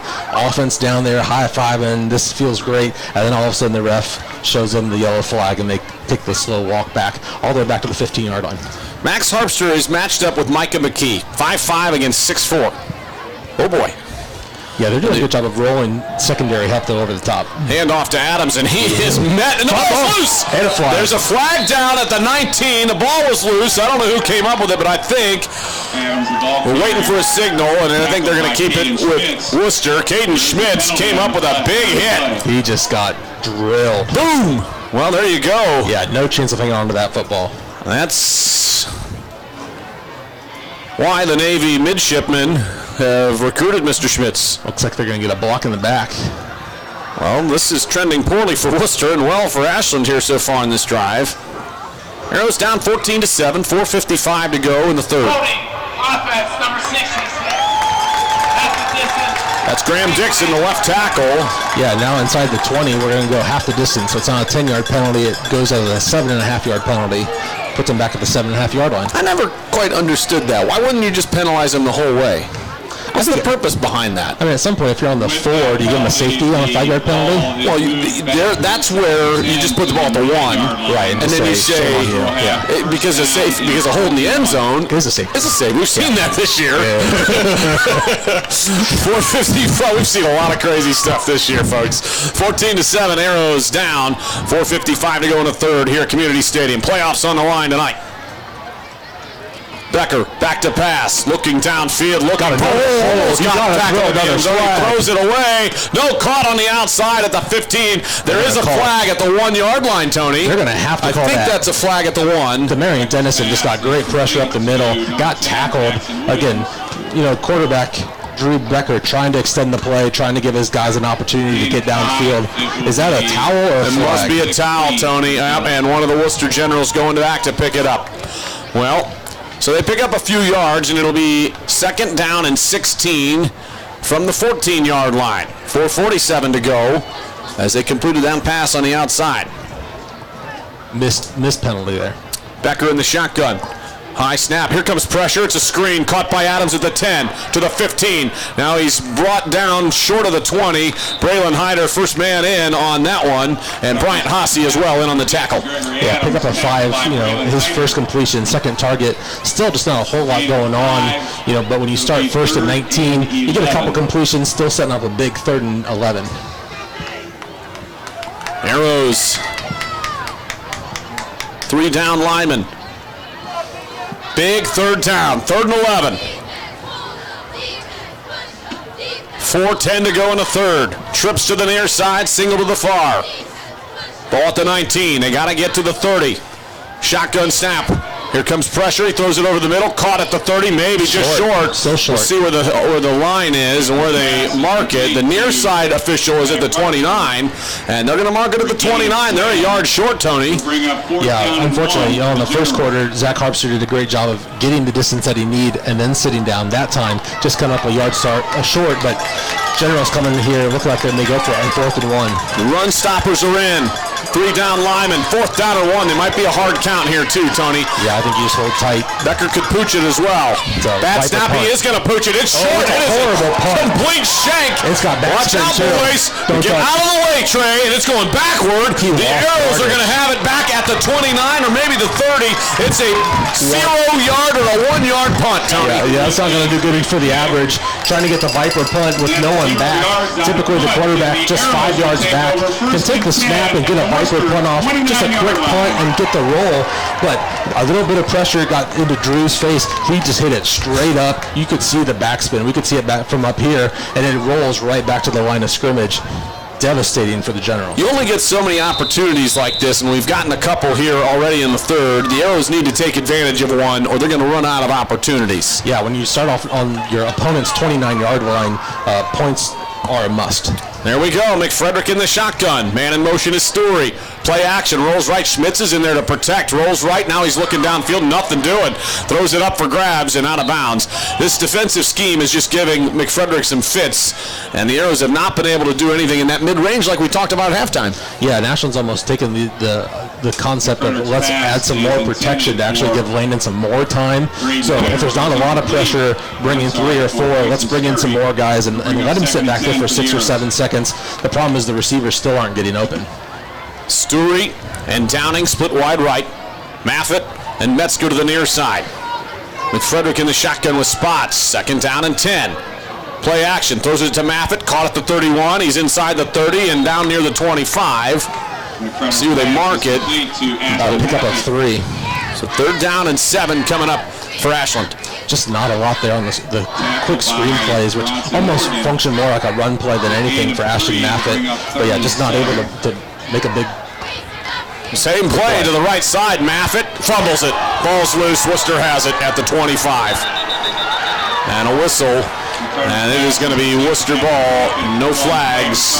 Arrows give it right back, Tony. Yeah, gain of 0 in the fumble. Would have set up a 4th and 7, but unfortunately the fumble gives it right back. Well, the Arrows have had their opportunities here tonight and just have not been able to figure out this Wooster defense so far. You're listening to the Firelands Electric Cooperative High School Football Game of the Week. The Ashland Arrows on Fox Sports 1340. Powered by Firelands Electric Cooperative, your local Touchstone Energy Cooperative. 3:03 to go here in the third, Tone. I think we're going to see a shot deep here for Wooster on the turnover. Becker, this one hands it off to Adams around a left edge, and he's past the 30 to the 32. And Dennison over there and a couple of arrows, including Braylon Hyder. Pick up a 6 for the Wooster Generals. And Seth Will also in the area. Second and 3. Second and 3. Their own 32-yard line. Congratulations to Audra McBride on a great tennis season. I found out that I believe it ended earlier today. Great job by a great young lady here in the Arrows tennis program, making it to states. Handoff up the middle to Adams. He's got the first down. Now he cuts it out to the left side and tackled at the 35-yard line. That should move the chains. Gains 3 yards. And it will. First and 10, approaching the 2-minute mark, Tony, here in the third. Arrows defense looks a little bit maybe demoralized after getting back on the field so quickly. I mean, they've done just about everything you could ask them to, especially in the second and so far in the third quarter. That first quarter, giving up, 2 quick scores, going down 14. But ever since then, General's not really having much success on offense. First and 10 at the 35. Handoff to Adams. Adams gets out to the 38, maybe the 39. Caden Schmitz was the first man on the scene, and Brian Hasse is slow to get up, nursing a sore ankle. Gain of 3, it'll bring up 3-yard gain, second down and 7 for the Generals as they milk that clock. Yeah, Greg Adams now 10 carries, just 23 yards, only 35 yards rushing for the Generals. So 3 rushes in a row here is indicating their hand a little bit of they would just like to see the clock run a little bit. Minute and a half to go in the third. Oh, hard count. Arrows jump. There's a flag. Yeah. Well, that's not good. Couple of arrows jump there, and that'll bring up second down and 2. Dead ball. Encroachment. Defense, number 50. This portion of Arrow Football on WNCO is brought to you by America's Home Place. Custom home builders at Township Road 405 and Route 30 in Jeromesville. Build a better future at americashomeplace.com. Second down and 2, ball at the 43. Wooster, 3 to the near, 1 to the far. Going left to right here in the third, minute and change left in the third. Play action, rolls near side. Becker looking downfield, throws an out route, caught by Jack Williams at the 40, and he bullies his way forward for a couple more yards, and there's a flag back at the 39-yard line, Tony, in the area of what would normally be holding. Along the waist, offense. Call. 15 yards. Wow. They're going to get senior Evan Fisher for a block below the waist. Again, bringing back what would be a first down on the 18-yard pass, setting up what was second and 2, probably now second and 12. That's a big one. Arrows will now go, need a stop. Let's just say it that way. 1:02 to go. We had 3 penalties at halftime, 2 against Ashland, once against Wooster. We're up to 11. It goes to 11 here in the third quarter.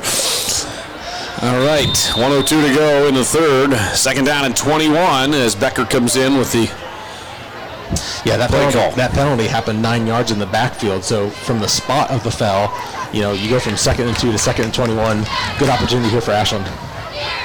Becker in the shotgun, trips near, single to the far. Press coverage on the outside. Becker back to pass, rolls near side. He's got time. He's got a nice arm, and he connects with Dossie at the 34. It'll be a gain of 10. That brings up a pretty manageable third down after being second and 21. That's what you want to do on that long second down, right? Pick up a chunk. Yep, just pick up a chunk. His first catch, first target, Drew Dossie has 2 touchdowns. Great basketball player. That time just settling down, showing some good hands, picking up 8. But Becker has a rifle back there. He throws the ball hard. He is aggressive, yeah. We've actually seen a few incompletions, early in the second quarter, just because it was almost overthrown. It was thrown so hard, hard to catch up with it sometimes. 5 wide for Wooster. Biggest play of the ball game so far. Third down and 12. Arrows need a stop. 3 down Lyman. Got to watch the hard count. Snaps away. Here comes pressure. Dennison forces Becker out of the pocket. He's getting hammered. Ball's loose. Arrows fall on. Braylon Hyder has it. And that ball is the Arrows. That was not a forward pass. He got hammered. Stackhouse going crazy. Good job by Seth Will again, just keeping that motor running, coming from behind. That's a strip sack. Good job by number 11, Hyder, pouncing on it to get the Arrows possession inside again. General's territory. Correction, Seth Will. The Arrows have had, 3 possessions here in the third quarter, all inside of the 50? Yeah, this entire third quarter has been played on the left side of the field. No points yet to show for it for Ashland. 7 seconds to go in the third quarter. Arrows in the shotgun, trips bunch to the right, Spots in the backfield. Metzger near side, now Spots splits wide right. No one's going to cover him. Look at how wide open he is. Metzger. He's looking for Metzger. McFrederick is in trouble. He runs it, and he's out of bounds at the 45. That's the end of the third quarter. 1st and 10. Turns into 2nd and long. Still coming up for the Arrows after this break on iHeartRadio.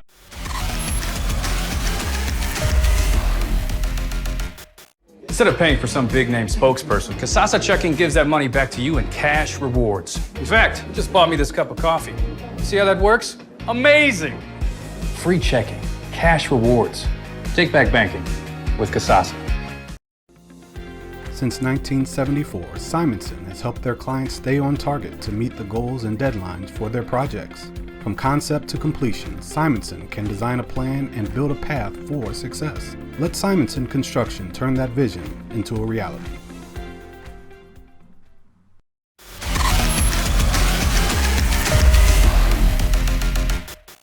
Throwing Hail Marys when it comes to your home heating.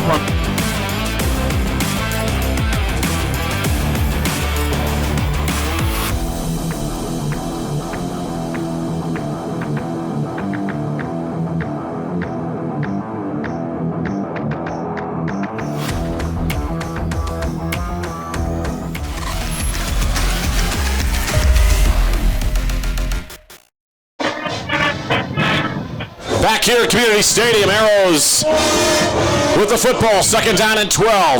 It's going to come down to the 4th quarter for the playoff folks. Everybody trying to get to the playoffs here tonight. Loser is most likely out, winner is most likely in. McFrederick back, hands it off to Spots up the middle. He's inside the 40, down near the 37. Nice gain there on 2nd and long. Arrows bring up a manageable 3rd down. They're going to get quickly back to the line of scrimmage. Yeah, good gain of 6 again, just running up right up the middle, going from 2nd and 12 to 3rd and 5. Spots again up the middle. Spots. And he's inside the 35, but only to the 34. Gain of 3. It'll be 4th down, Tony. 4th and a long 2 coming up for the Arrows.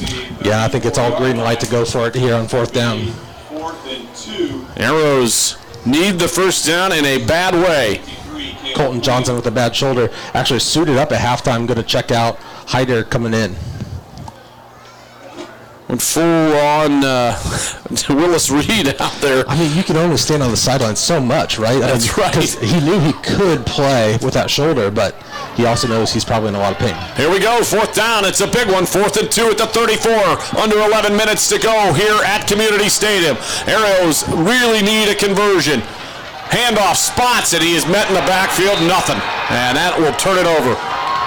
They were all over that. Nice job by Michael Homan Williams. Loss of 1. Yeah, General's just coming on a run blitz, kind of selling out to the fact that if they're going to run, we're going to stop them. If they throw it, we'll give them the 1st down. Unfortunately, Arrows had a run drawn up, so gain of 0, flips the ball back over 35-yard line of Wooster, up 14-7. 10:50 to go here in the 4th quarter. I won't say the game. You never know here tonight. Both these teams trying hard to make the playoffs.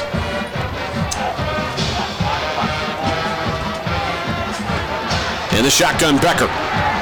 Hard count. Nothing doing. They reset. Play clock at 4. Handoff. Adams cuts it back to the near side. He's past the 40. Hyder and Boyd try to wrap him up, and he's at the 42, maybe the 43. It'll be 2nd down and a couple yards there. Wooster, now there's a flag, a little extracurricular, and I think the Arrows are going to get called for this, but they were the 2nd man in. Caden Schmidt's going to get flagged for 15 yards. Yeah, after the run of 8, the running back was kind of stood up, not going anywhere, so Ashland continued to pile on and kind of pushed him back. looks like, the Generals kind of bumped into Coach Stackhouse, their defense coordinator, and you got about 11 guys who have a lot of respect for a guy that's spent that much time with you. Even if it's accidental, you're kind of coming to the aid of your coach. Well, we'll see what the officials decide. Maybe they'll end up with offsetting. They love to call that one. Yeah, sometimes I'd love for them to turn their mic on, not for the audience to hear, but just for us to understand, what are you talking about down there? You got three officials kind of debating it, kind of taking the air out of the wind of the game. That's the worst part. Now they're going to come over and talk to the Arrows coaching staff. Dead ball, personal foul, defense, number 19, dead ball, personal foul, offense, Told you. number 3, those penalties offset. Nobody has to take any responsibility whatsoever when you call it that way. So here we go. Either way, the Arrows offsetting dead ball. And it's after the play, so the play still stands. And then they just say, shame on you for the extra don't do that again. Shame on you for the extra stuff. 2nd down and 3 for Wooster with 10.5 minutes to go. Arrows down 7. They cannot give up more points here, Tony. Yeah, Arrows defense is going to have to continue to play opportunistic, ripping up the football, big hits, try to get a handle on the ball here and get another takeaway. And the shotgun, Becker looks left, near side. He throws it, caught at the 45. It's going to be a first down for Wooster. Zach Harpster, the senior wideout, with the catch, and that'll move the chains.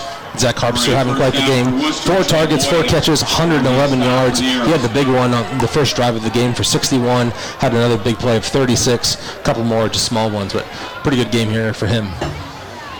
Wooster quickly to the line, but just to try to maybe draw an offsides. It's 1st and 10 at the 46, going right to left. Hard count. Hand off to Adams, up the middle. Trouble into Arrows territory. 45, he makes a couple men miss, and now he's inside the 40. That's a big gain there. Pick up a 15. Down to the 39-yard line, Tony, and now Wooster in business. Yeah, probably the first time of the half that the Generals have gotten onto what is their positive side of the field. Now with a little bit of momentum, already up by 7. I'll say this, if the Arrows give up points here, I think it is big trouble. That's expert analysis, Tony. Big trouble. B-I-G-T-R-O-U-B-L-E. I spelled T-R-O-U-B-L-E. Here we go. Under 10 minutes to go in the ball game, in the 4th, I should say again. 4 wide. Back to pass, Becker. They're going to throw it downfield. Looking, launches it downfield. Overshoots his receiver, Micah McKee. Good coverage by the diminutive Max Harpster down there. Yeah, such a size difference, with them running down the field. This time just overthrown by 2 or 3 yards.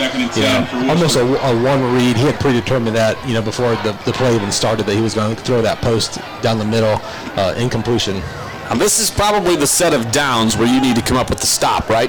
It's getting real close. Yeah, you're sitting at the Arrows 39, so if you give up another set of first downs, you're now inside the 30 and talking about a field goal or at least going for it on 4th down. So this is the time that you can still stop them and change.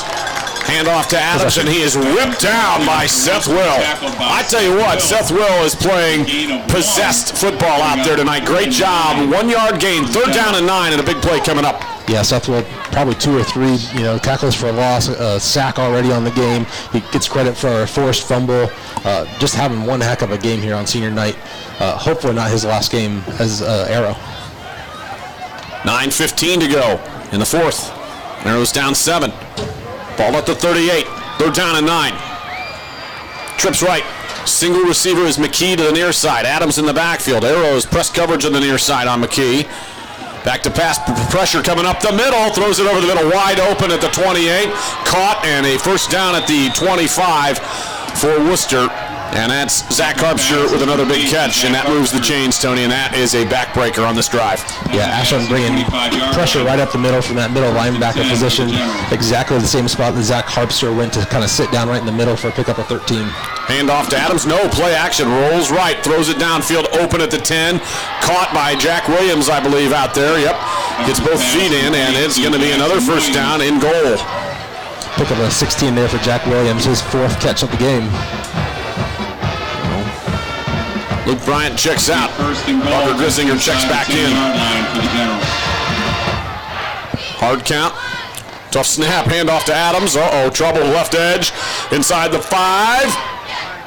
Schmitz wraps him up at the 4. Haase in on the tackle as well. Maybe the 3. Second down and goal coming up, Tone. Yeah, I think they're going to give him credit for 7. Just running with a little bit more passion and determination that we've seen from Greg Adams. Not typically the workhorse for the Generals. Much more of a passing team, obviously, that we've seen throughout this game. But yeah, Greg Adams running hard, about 3 yards away here from pay dirt, and not quite sealing the game, but going up by 2 scores with under 8 to go in the fourth quarter would really put Ashland in a corner. Arrows need a big play on defense. 8-minute mark, still a lot of time and 3 timeouts. Full house backfield and flag. I think they're going to get Ashland on an encroachment. Oh boy. Well, that will give another yard and a half. Half the distance, right, John? Yeah. Encroachment, defense number 53, half the distance, replay, second down. I'll forgive you, Seth Will. You played incredibly well. And did a nice job on the halftime report, the Arrows Sports Report. Second goal at the 2, inside the 2, another hard count. Almost got the Arrows to jump again. Full house backfield.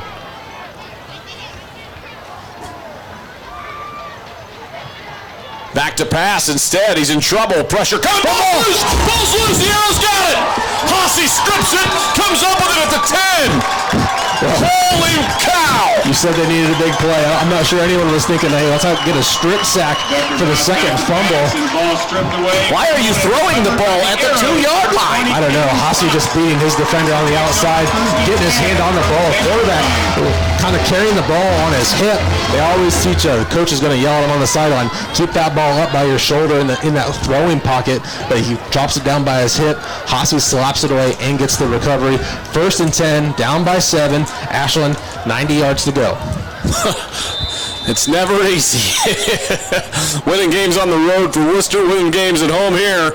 Either way, handoff to Spots up the middle, nothing there, and he gets maybe a yard out to the 11-yard line, and a tough yard there for the Arrows. Caden Spots, the ball carrier for the Arrows. Yeah, and you may get another shot, here to get points. Now under 7 minutes and 20 seconds to go in the fourth quarter, down by 7, but this is probably the possession.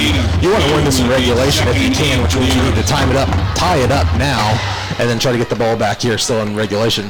Approaching 7 minutes, 2nd and 8. They marked it at the 12.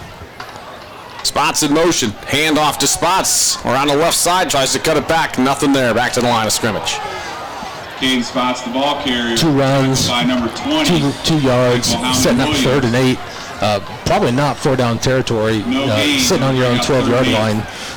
Just nothing offensively through the passing game. Landon 12 for 19, 34 yards on the game so far. 1 touchdown, no interceptions. Again, just not finding receivers able to find some separation. Colton Johnson did suit up at halftime. He was questionable or really ruled out with a shoulder injury. Right. Jonathan Metzger with a fractured thumb. Just trying to find someone who can get open here for a gain of 9. 3rd and 8. Looking downfield. Looks over the middle for Story. Overshoots him. And it'll be 4th down and 8. And I think they're going to have to boot this one away with 6:18 to go and hope their defense comes up with another big play. Their defense has played tremendous tonight, Tony. And the offense, not so much. Yeah, if you rewind, the last 5 or 6 games, I think the Arrows defense has really kept Ashland in all these games. It's really, been a lack of offensive functionality or, too many turnovers is the thing that's really kept Ashland from winning games. Well, it'll be Isaac Root booting it away. Jack Williams at midfield. It's a high snap, but he grabs it, takes a couple steps, boots it low, and Williams will grab it at the 45. He's going to have just a couple of yards before he's brought down by Trey Boyd. But good field position for Wooster. Yeah, I mean, if you're going to trade off, would you rather have Wooster have the ball at the 1.5-yard line on 2nd down or 1st down on the 41? You'd much definitely take this setup. Worcester definitely running the ball a little bit more here with Greg Adams. Atypical of their offensive style, but with 6:10 to go and the chances of sliding into Division II playoffs, they're just looking to keep the clock moving at this point against Ashland. Here we go. Becker in the shotgun. Trips to the near side. Single to the far. Back to pass again, looking. It's a screen to Adams, caught at the 45, and he makes another arrow miss at the 40, but gets brought down at the 39. Gain of 3, second down and 7. Under 6 minutes now remaining in the fourth quarter. Good tackle there by Seth Shoemaker, just kind of bringing some thunder, taking him down with authority and with, a mean spirit, trying to rip at the football really too. Linebacker coach was talking quite a bit during pregame. We're telling the guys, hey, we need turnovers, we need to strip the ball. Already 1 interception, 2 fumbles recovered by Ashland. Really needing 1 more. Becker in the shotgun, trips right. Hand off to Adams up the middle. He cuts it back to the right, makes a man miss inside the 35. He's close to the first down. Might be just a little short with 5:20 to go. Hyder with the tackle for the Arrows. Yeah, a big gain of 8 there, setting up just 3rd and 1. Wooster Generals right back to the line of scrimmage. Same formation. Becker in the shotgun. Hard count, trying to get the Arrows to jump. No dice. 20 on the play clock. They want to run some clock down here for sure as well. Looks like Micah McKee's soloed up here too against Trey Boyd. In the shotgun, they're going to look to throw it to him. He's on a slant, quick route, and he catches it at the 30, and he's inside the 30, inside the 25, down to the 24. 9-yard pickup, and it'll be a first down and 10 with 4:45 to go. Arrows starting to work against the clock now. Catch number 3 for Micah McKee, target number 7, 61 yards and the 1 touchdown is keeping the Generals' drive moving. Well, they got the big play on the last drive. The Arrows defense is going to need another one. I think, though, if you're Coach Holter here, you're going to keep the ball on the ground, Tony. I can't imagine the Ashland defense coming up with another miracle, to get a turnover and stop the Wooster Generals from even having a shot at points, now on the 24-yard line of Ashland. Trips to the near side. 1st and 10 at the 24. Back to pass. Well, they're going to launch it up. Throws it down the right corner into the end zone, and it is incomplete. Double covered. Not advised. Max Harpster and Colin Rohr out there on Micah McKee, I believe. Yep. And Harpster's played some good defense out here today. Second down and 10 stops the clock. I'm surprised at that, Tony. Yeah, I'm surprised too. It's definitely going back to your strength as a team, and I think trying to get that additional score to go up by 2 scores, it would feel great. If I were the Generals, though, I'd just be running the ball at this point. Time off the clock is more valuable than points almost when you're winning. You got it. Hand off to Harpster on an end around. He's caught in the backfield by Haase, who rips him down at the 29. Loss of 4 or 5 right there, depending on the spot. And just like that, a big 3rd down coming up for the Arrows defense. Yeah, I laugh at it. The first run for Zach Harpster trying to catch the Arrows napping on a reverse, kind of moving you out from field goal range even at that point. A big play here for Wooster, just to find out, again, the long field goal for Worcester is 43. Drew Rader has been 8 for 10 on the season. And guess who's in at cornerback? Landon McFrederick checks in for a big 3rd down and 14. In the shotgun, Becker. Hard count, back to pass. Pressure coming up the middle. Throws it, caught at the 20. They're going to be short of the first down. Good tackle by Trey Boyd. Caught by Micah McKee. It's a gain of 8. 4th down and 6 coming up. It looks like the field goal unit's going to be running onto the field. It'll be about a 36-yarder. We'll see where Again, Drew Rader is 8 for 10 on the season. 43 is his long. This one's going to be spotted at the 26, so it's going to be set up for a 36-yard field goal attempt. No wind to speak of at all right now. It's on the right hash. This is huge. 2:50 to go. Snaps good, holds good, kick is up, and it is good, and it's a big one. We'll take a quick break. Well, wait. We're not taking a break, Daniel. There is a flag back at the 32. Yeah, Ashland actually had pretty good pressure right up the middle. You know, Isaac Roop right up the middle, Demarion Dennison getting a good push. You know, easy to get an arm wrapped around someone for a hold. Easy to block someone in the back, just trying to keep them from blocking that field goal. Here's the call. Waved off. They wave it off. We'll take a break. Back with more after this on iHeartRadio.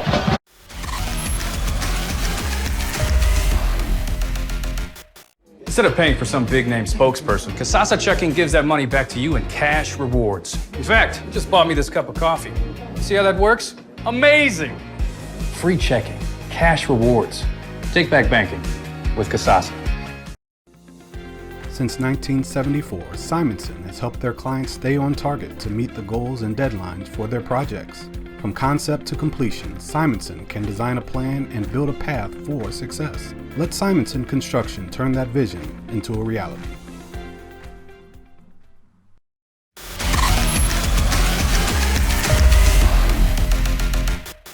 There, Alman and El Nashar, and midwife Eva Freed to provide you with exceptional women's care for all your needs, from adolescence, childbirth, menopause, and beyond. UH Samaritan Women's Care is located at 350 Hillcrest Drive in Ashland. Call 419-207-2513 or visit SamaritanHospital.org. Ashland High School football on Fox Sports 1340.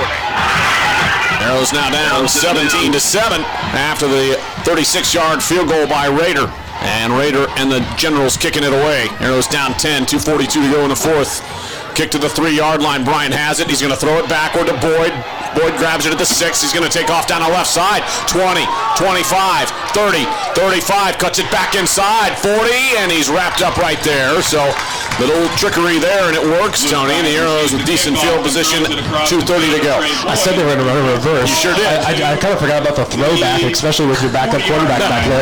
But hey, a nice little play. You know, get the kickoff coverage to kind of drift your way, throw it back over to the other side of the field for Trey Boyd. Good throw, good catch. Probably got an extra 20 yards that Ashland wouldn't have gotten, setting up the ball on the 40-yard line. Ashland needs to score quick here, though. 2:30 to go. Yeah, you got all 3 timeouts, but you're looking at scoring and potentially going for an onside kick, but you got to get the points first. Yeah, we're going to see a lot more vertical routes and Landon really pushing the ball down the field more than we have. 5 wide. In the first 36. Low snap, grabbed by McFrederick, back to pass, looking, he's in trouble. Well, he tucks it and runs, and he's going to get sacked back at the 40. Maybe he got a yard, I guess. Yeah. And indecision a little bit there, Tony. You got to make a decision and fire it. No, 2nd down and 9 coming up. Yeah, especially with the clock running. You know, that play alone is going to take about 30 seconds by the time they line back up. We started at 2:30. We're now at 2:05, still lining up. So only looking at about 5 more plays without the use of timeout. So got to go a little bit quicker and take your shot. Got to do some risky things. 5 wide, looking downfield, pushed out of the pocket, rolls near side. He's going to have to fire it, and he is in trouble. And he tries to throw it way too late at the 45, incomplete.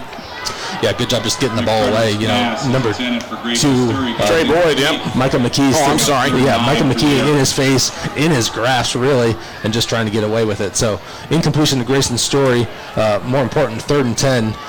Just not a lot of open receivers downfield. Haven't seen him in the first 3 quarters. Definitely don't see him here in the 4th quarter either. 3rd down and 9, 1:49 to go. Arrows starting to run out of miracles here on the season.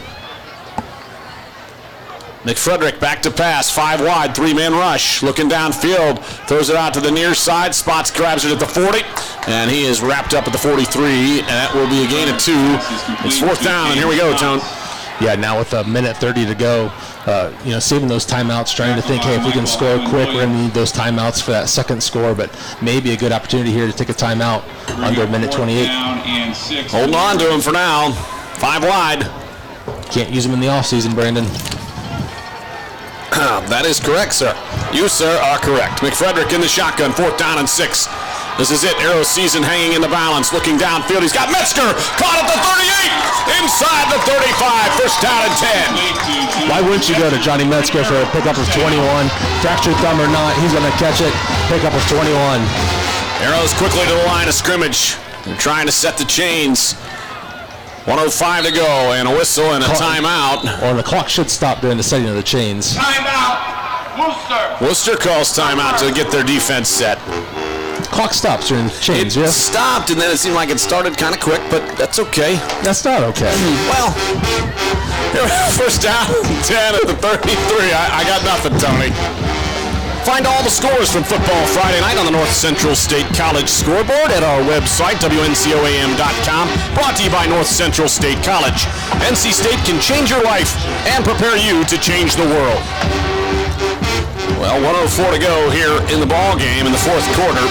17-7. Lexington Minutemen 51 over River Valley 12. Lexington Minutemen going to do enough to probably make it into the playoffs next week. Wow, Lexington, Big Lex going to maybe sneak in. The Arrows might be sneaking out. 7-2, Shelby Whippets taking on Clear Fork at 6-3 for the conference. Shelby currently up 41 over the Colts with 19. 41-19, wow. Yeah, walk that one down. All right, Tony, here we go. 1st and 10, Arrows football at the 34-yard line. 1:04 to go in the 4th quarter. Arrows down 10 here at Community Stadium. Playoffs on the line. Back to pass. McFrederick looking. He throws it deep over the middle. Incomplete. Intended for Ashton Maffett at the 10. Intended for Ashton Maffett. A lot of traffic there defensively. You know, even if Ashton could have come down with it, probably 5 defenders trying to go over the middle. Probably going to have to take a shot down the sideline somewhere. Colton Johnson on a go route. Metzger on the go route. Story. Under a minute to go here, so you need to score the next 30 seconds just to have a chance to get the onside kick recovered and then have a chance at a Hail Mary. In the shotgun. 5 wide. 4 wide. Spots in the backfield. Back to pass. McFrederick looks right, looks left, pushed out of the pocket. Looking downfield, he's going to throw it up for Metzger, and Metzger caught it, but I think he's out of bounds at the 5. We'll see. They're calling it a catch at the 5-yard line. First and goal at the 5, and he gets out of bounds. Now you need to score here. Yeah, catch up 30 for Jonathan Metzger. Couldn't see it from the other side of the field, but what a great catch. Again, fractured thumb. Can't say enough about him. 8 targets on the day, 6 catches, 63 yards. Nothing would be better here than to get 6 points for him. 51 seconds remaining in the 4th quarter. McFrederick in the shotgun, 5 wide. You got to pass at this point because you can't afford to run the ball and not get into the end zone. So you can still have a timeout, so you don't have to pass. Oh boy, direct snap to Spots. He flips it to Johnson, who throws an interception in the end zone. That's it. And the ball's loose. And Wooster falls on it. That's really it. Colton Johnson came into this game with a torn labrum. Not dressed. He dressed at halftime. We run a reverse, trying to get the ball to Landon McFrederick. Just a bad throw. 7 yards short from a touchdown. Intercepted. Fumbled on the return, but recovered by the Generals. That will seal it for a Generals win. 40 seconds to go. Ashland down 7-17 here at Ashland. Well, here we are. When's basketball season start, Tony? Pretty soon.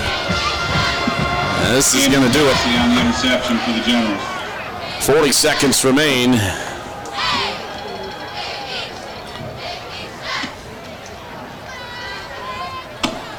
Between the Arrows and the end of the season, and Worcester slide into the playoffs. That was a Wildcat too, right? Wildcat direct snap to Caden Spots, who flipped it to Johnson coming over from the left side to throw it for the interception. I mean, it wasn't even close. It wasn't close, no. That did not work out well.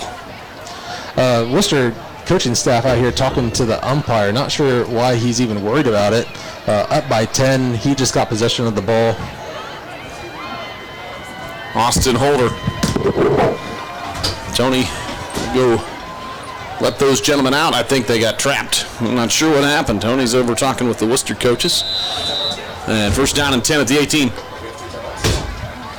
Yep, 3 timeouts remaining for the Arrows. Yeah, Worcester coaching staff just trying to find out from the umpire how many timeouts officially Ashland has, because if they don't get a 1st down here, there's still maybe a little bit of time left. Now, we talked about miracles at Lexington, Tony. This would be the miracle of all miracles. Full house formation. Just hold that thought. It's a handoff to Adams, I believe, and Adams comes over to the near side, and he's met immediately. Arrows will call timeout. That's not Adams. I take that back. First carry of the ball game there for Jeremiah Harper. Number 28. Yep. And timeout, Arrows with 31 seconds. That'll be 2nd down and 10. He got back to the line of scrimmage. Jeremiah Harper, first carry here tonight. Yeah, that play took 9 seconds, so let's just do some quick math. Like, even with 2 more timeouts, if every play takes 8 seconds, Worcester will be punting with about 10 seconds to go, giving the ball back maybe to Ashland if they don't get a 1st down with 4 seconds to go. Still down by 10, so. Oh boy. People are getting upset out there. I'm turning down the crowd, Mike. Not sure what's going on out there. Sorry. Oh boy. I'm turning down the crowd, Mike, because people are yelling and screaming, and they're turning on each other out there. I think when you start talking or criticizing high school kids who made a mistake, an interception, a personal foul, you don't know who's sitting by you or whose mom or aunt or uncle or coaches, coaching staff and families are out here, right? Yeah, you gotta. And everyone's out here doing the best they can. Yep. But yeah, we caught a soft spot on someone. 31 seconds, handoff around to the right side and up to the 20-yard line is Michael Howman-Williams. And timeout Arrows with 24 seconds left. That'll bring up third down. Timeout, Ashland. Arrows calling through their timeouts. They've got one left. Third down coming up. I think, see where the ball's spotted, Tony. I think it's around the 20. Yeah, and I guess, good thing we didn't use our timeouts on the offensive drive because we can at least slow them down here defensively and at least force a punt. Yeah, I mean, then you've got the opportunity to potentially bring the house. Oh, I'm bringing 12 guys if I can sneak a 12th guy on there. Oh, boy. Yeah, I get my fastest, most athletic 11 guys that are twitchy fast. Maybe the fastest 11 seniors?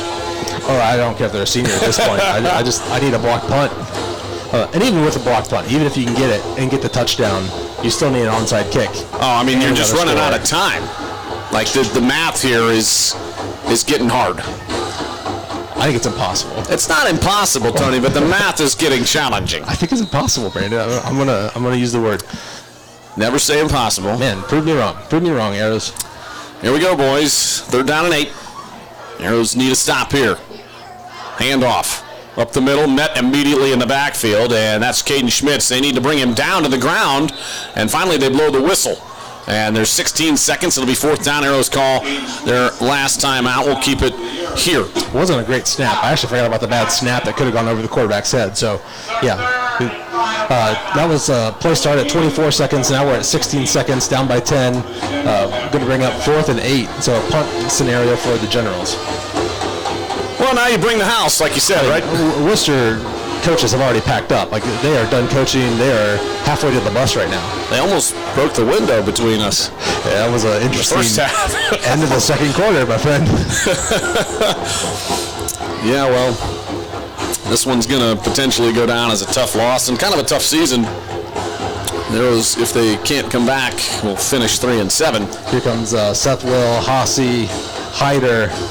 Coach Stackhouse is not done coaching out there, is he? He's giving them all the business and trying to explain what to do here. Yeah, if you've ever blocked a punt, young man, like, this is your chance. No one back. They're going to put 11 guys on the ball. Now, you got to be careful, too, right? I mean, you don't want to jump, obviously, all those things, but you take those chances at this point. And to be honest, even if you jump here, it's 4th and 8, so you could actually jump one time. But it's a 10-second runoff, right? I think it is. High school as well? Yeah. Could be. That's a good question. I should know that. Maybe Daniel Dunbar can send me that. He knows all the rules better than us. Call in. Call Daniel Dunbar. 419. I won't do that to you, Daniel. All right, here we go. 16 seconds. 4th and 8. Punter out there. Raider standing at his own 7. Arrows. If he gets the punt off, just the run off of the clock as the ball rolls. That's true. That might. And snap's good. They bring the heat. Nothing. Got to cover it. And the Arrows are going to have to go back and get. This ball's going to roll, and that's going to do it, folks. Just about. Well, it's going to come to a stop at the 41-yard line with 6 seconds remaining. You can hear the coaching staff saying, "Don't touch it." Oh, it's a tough way to end your season, and you feel for the seniors, Tony. Obviously, with 6 seconds, the Arrows will have one more play here and maybe just launch it up in the end zone for fun at this point because you don't even have time to run 2 plays. Yeah, trying to get 60 yards, don't even have the arm for it, so a couple hook and laterals, keep the balls alive, maybe you can get in the end zone. But, yeah, tough season for the Arrows. We kind of knew this was going to be a questionable season. This wasn't a reload season. This wasn't going to be a season that we were young and lost a lot of guys from last year on that key team, that playoff team. We had 3 all-state players on offense, 3 all-state players on defense. Yeah, just a very talented team. Lots of them playing on Saturdays. A couple of these guys, seniors, going to go on to play on Saturdays and have great winter sports as well. So we'll look a little bit. The JV 7-1-1. this year, so we got some sophomores and juniors that are coming up, getting their playing experience. Looks like the officials are going to call something. And make them repunt. Formation, offense, 5 men in the backfield, 5 yards, replay, 4th down. Oh, okay. Too many men in the backfield, 5 men in the backfield, so they're going to step it off 5 yards and replay 4th down. So 4th and 8 turns into 4th and 13. Just one more chance here for Ashland to come after the punt. Well, it doesn't really matter. They got to get it right. I know the officials want to get it right, but... And you don't put the time back on the clock. Right. That was run off. So that was a 10-second play. The punt was... Again, this goes back to what we talked about a few weeks ago. Just take another illegal formation and the clock will expire. Or just don't punt it, right? Just run around. Take a safety. Throw the ball up in the air, whatever. Run out of bounds. Run out of the end zone with 2 seconds to go. Give up 2 points. We'll see if Wooster even punts the ball. Yeah. Metzger's deep. 10 on the line for the Arrows. 4th and 13. And Rader gets it away. Metzger's going to grab it. Oh, boy. He grabs it after bobbling it at the 48. Got to come back to help him, boys. 45. Tries to get outside 40 and runs into a host of Wooster guys and gets tackled at the 33. That's the ball game. Arrows lose 17 to 7. Back with more after this on iHeartRadio.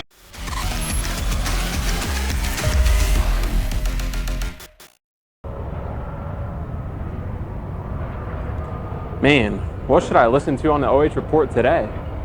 Dude, listen to the Friday Night Pigskin. You got highlights and scores from all around the area. The OH.Report podcast has more than just football. No, listen to the Pigskin. The Pigskin. Podcast. Pigskin. Pigskin. Podcast. Pigskin. Why not Podcast. both? Pigskin. Podcast. Dude, clean your ears out, man. Bro, there's so much space in here.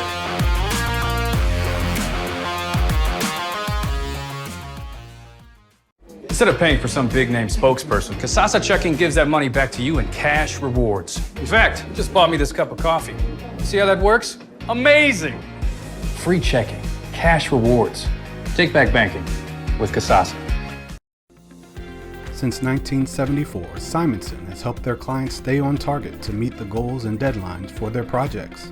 From concept to completion, Simonson can design a plan and build a path for success. Let Simonson Construction turn that vision into a reality.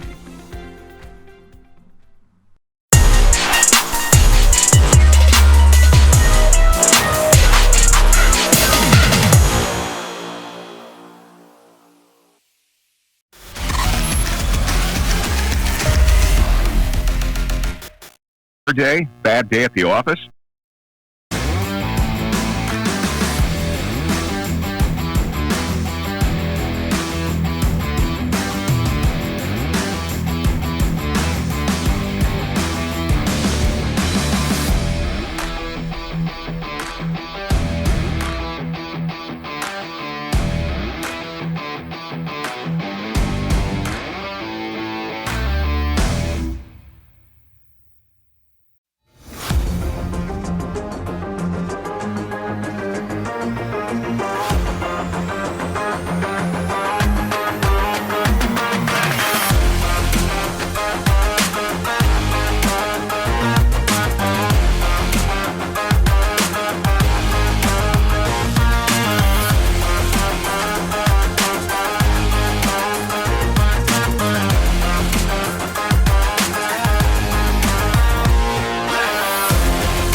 for residential and commercial plumbing, AC units, and furnaces.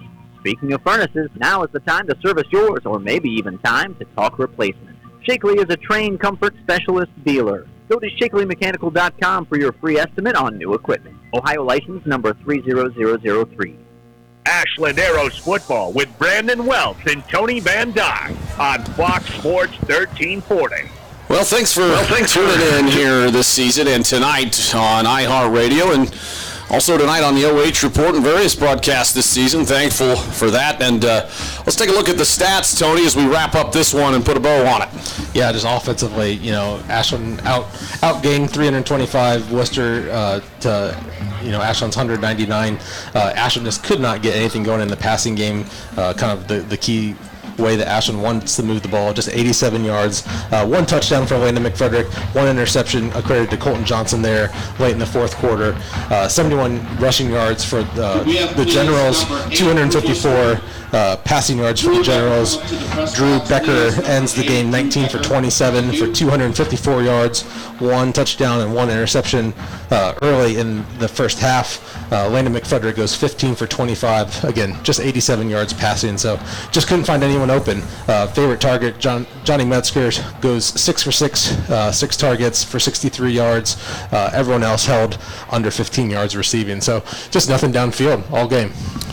Tony, just a sort of one other thing as an aside, if you're tuning in on the OH.Report, there'll be an interview here with the player of the game, and you can stay tuned for that over there on the OH.Report and the YouTube channel and Facebook as well. But here on iHeartRadio, Tony, why don't you just tell us your just overall thoughts on the season? We finished 3-7. The season ends. We started 0-4, played a lot better there for a stretch in the middle, and then unfortunately just couldn't come up with a win in the last 2 weeks to get into the playoffs. Yeah, definitely a hard start to the season.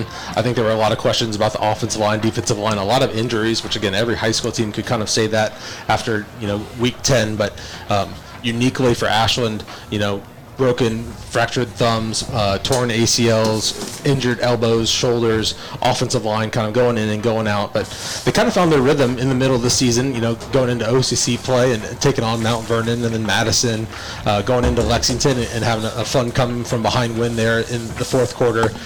And they played teams well. I think that's the thing that we're most frustrated by, that like Ashland should have won this game. Between you and I, we should have won this game. There was all of the hopes. We should have beat West Holmes. I think that game was a lot closer than definitely could have. Indicated. Mansfield Senior, had that one wrapped up. Late fourth quarter win for the TY Tigers. So, yeah, the record isn't going to be impressive. You're not going to print shirts this year and say 2021 we did a great job. But the kids played great and they played hard. I kind of like to see Colton Johnson come in, with an injured shoulder at halftime and suiting up. Brady Welsh wasn't able to go, but like all those guys were fully engaged. They never once kind of checked out from the season and, looked to wrestling or looked to basketball or wanted to start to train for track. They wanted to play, and they played their hearts out again tonight. Well, my thanks to Daniel Dunbar back at the station, and my thanks to Aaron Hines as well for all of his help this season. Stay tuned, to this week to our social media accounts here on iHeartRadio with WMAN and WNCO, and check the website. We'll be talking about what games we'll have next week. And Tony and I may be back doing a game next week or in 2 weeks. We'll see. There's a lot of local teams that are looking to make the playoffs. Mansfield Senior, Lucas, Crestview, a lot of good teams that are making it. Yeah, Division 1, 2, and 3 are all going to play on Friday nights. So we have a lot of local games playing on Friday nights. Saturdays then are going to be Divisions 4, 5, and 6. So Crestview is going to have a game. Lucas will have a game on Saturday. A lot of those teams are projected to win. Mansfield Senior is going to probably be a top 8, so they're going to have at least one home game, probably 2. Crestview could almost be at home through the entire postseason, through the first 16. So a lot of fun local games. If you're an Ashland fan, if you're a Wooster fan, go watch the Wooster Generals if you're a Wooster fan this next week. But if you're an Ashland fan and you want to see more football, there's a lot of good football coming up next week. Hopefully you and I will get to see one of them firsthand and have some microphones in front of our faces. I like it. That'd be fun. I appreciate it, Tony. Good job this season. We'll talk to you in a week or so. All right, everybody, for all of our crew, thank you for tuning in. God bless, Godspeed, and go Arrows!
I am here with Adena's MVP of the game. It is Drew Becker.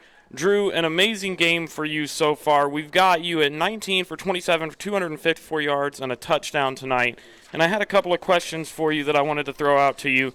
What has been the mindset after a tough-fought game like this? Obviously, go to the playoffs. We want to go fight hard and get a win out there. Awesome. And what do you have to say? I mean, the defense really stepped up for you guys. Huge. You guys had a couple of key turnovers. They were able to prevent Ashland from doing basically anything after they had good field position. What do you have to say about those guys? Yes, sir. The defense was awesome. They made some huge stops. I mean, yeah, they didn't allow Ashland to do any much. So that's awesome. After a game like tonight, after a little bit of a sloppy start, a crucial game for you guys' playoff hopes, what's the mindset for the team looking like?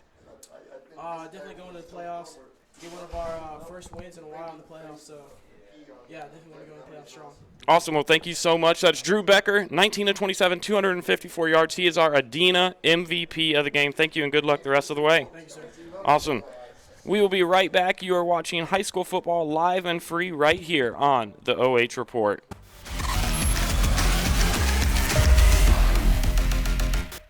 Instead of paying for some big-name spokesperson, Kasasa Checking gives that money back to you in cash rewards. In fact, you just bought me this cup of coffee. See how that works? Amazing! Free checking, cash rewards. Take back banking with Kasasa. Since 1974, Simonson has helped their clients stay on target to meet the goals and deadlines for their projects.